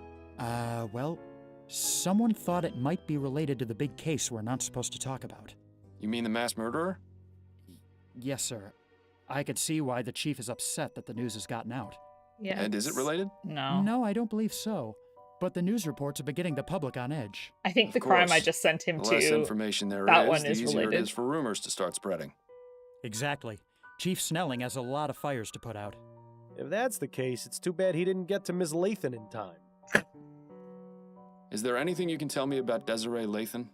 I couldn't really say. Come now, I'm trying to help this investigation. Any small detail would be useful. Well, I haven't really looked over the crime scene too much. It's rather gruesome, you see. Is the body still here? Yes, what's left of it at any rate. Miss Lathan was only identified by the tattoo on her foot. I see. Has there been much progress here? Snelling and Parsons examined the scene, that's all I know. Do you think I might have a look, now that the initial investigation's been conducted? I'm afraid that's out of the question, sir. I have my orders. Officer Kane, I'm trying to aid this investigation. There may have been something overlooked by the others. If Parsons were to catch you, my career would be over. Trust me, he won't be back for some time. I swear on my honor as a former member of the New Britannia Police. All right. I suppose you can go in for a moment. But Eh. please be quick about it. Thank you, Officer Kane. I promise this will stay between us. I just love rookie officers. They're so gullible. I once got one to shine my shoes for a week after convincing him it was department policy. Oh my god. Good times. Bill. Thanks for your time, officer. Not a problem. Good lord. Well, no time. Okay, can't do anything with that. Let's go. Ugh. That's certainly a pungent aroma. I can see why the officer stuck to the living room. Surprisingly modest quarters for a grande dame. You'd never guess she could buy out the likes of you and me 1,000 times over.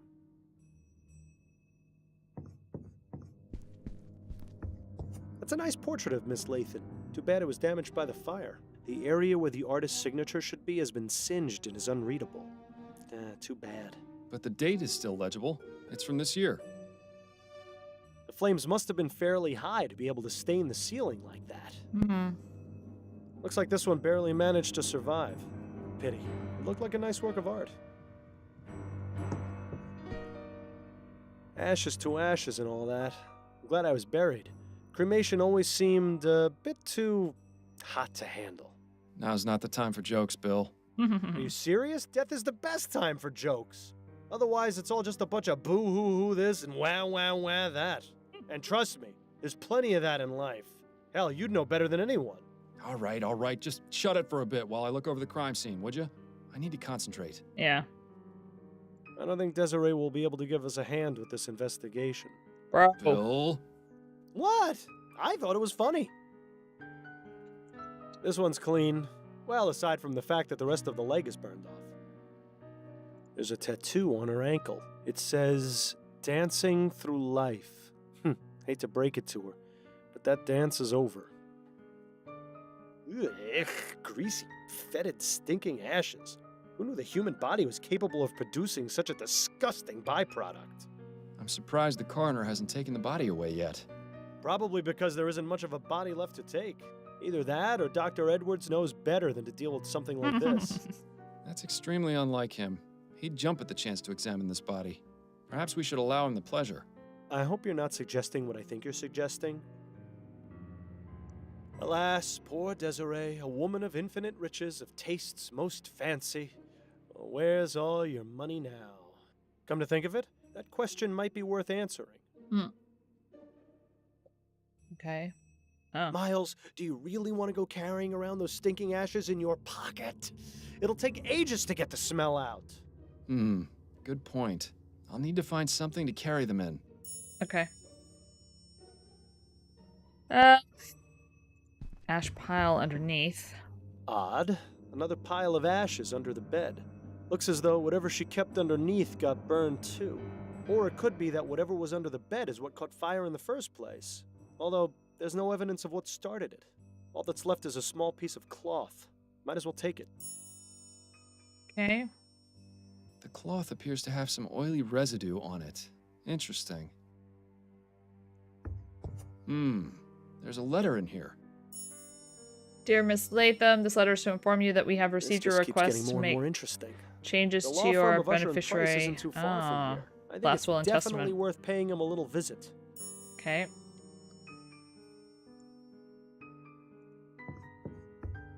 Waste bin. Some crumpled up letters. They look to be of the romantic variety. Interesting. They're from the same person. One Peter Andrews. It's always sad to see a case of unrequited love. I'm thinking we should find out who this Peter Andrews is. Good idea. Dearest Desiree, I offer you my heart, though I am sadly unable to offer you my hand. Oh, that circumstances were different. Why must life and love both be so cruel? I must continue to love and admire you from afar. I can only hope these feelings are mutual.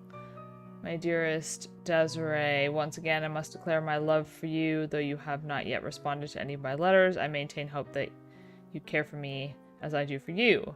I remain ever faithful. Call upon me and I will rush to your side. We will embrace as Mr. and Mrs. Andrews at long last. It looks as though Miss Lathan was in the middle of writing something. It's an article for Brentwell magazine. Igniting the fires within. Igniting the fires Whoa. within. Yeah. A bit on the nose, wouldn't you say? Classic Brentwell. They have a reputation for making their writers go to extremes for their articles, all for the sake of entertainment. Perhaps we should pay their offices a visit, see exactly what it was Miss Latham was doing for them.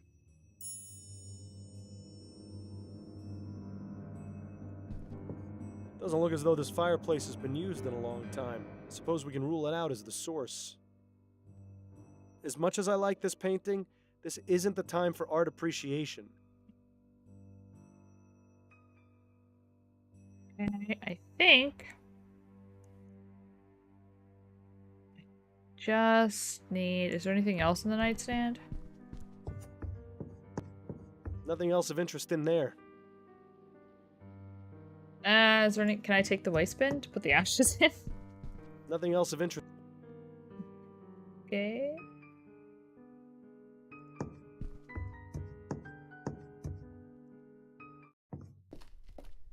Was there someone else in the room just now? I thought I heard you talking. Oh, no. It's just sometimes I think aloud when investigating crime scenes. I see. Good save. We don't need any more police officers thinking you're insane.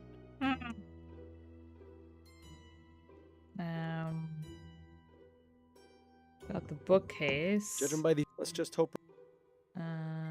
Don't have anything to pick up anything at the moment. All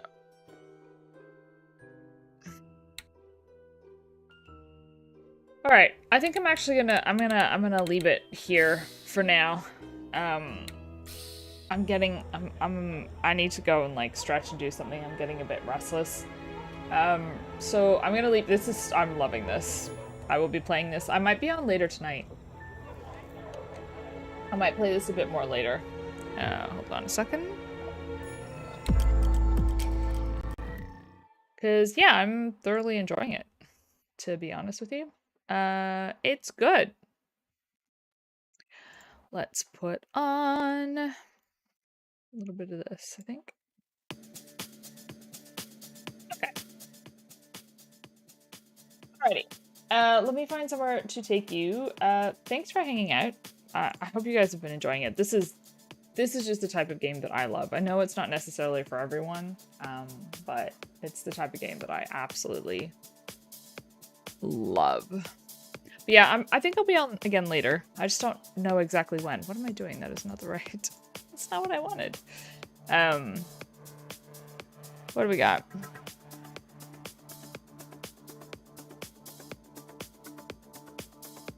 You know what, actually? I might just end. You guys don't need to go anywhere. You can find your own places.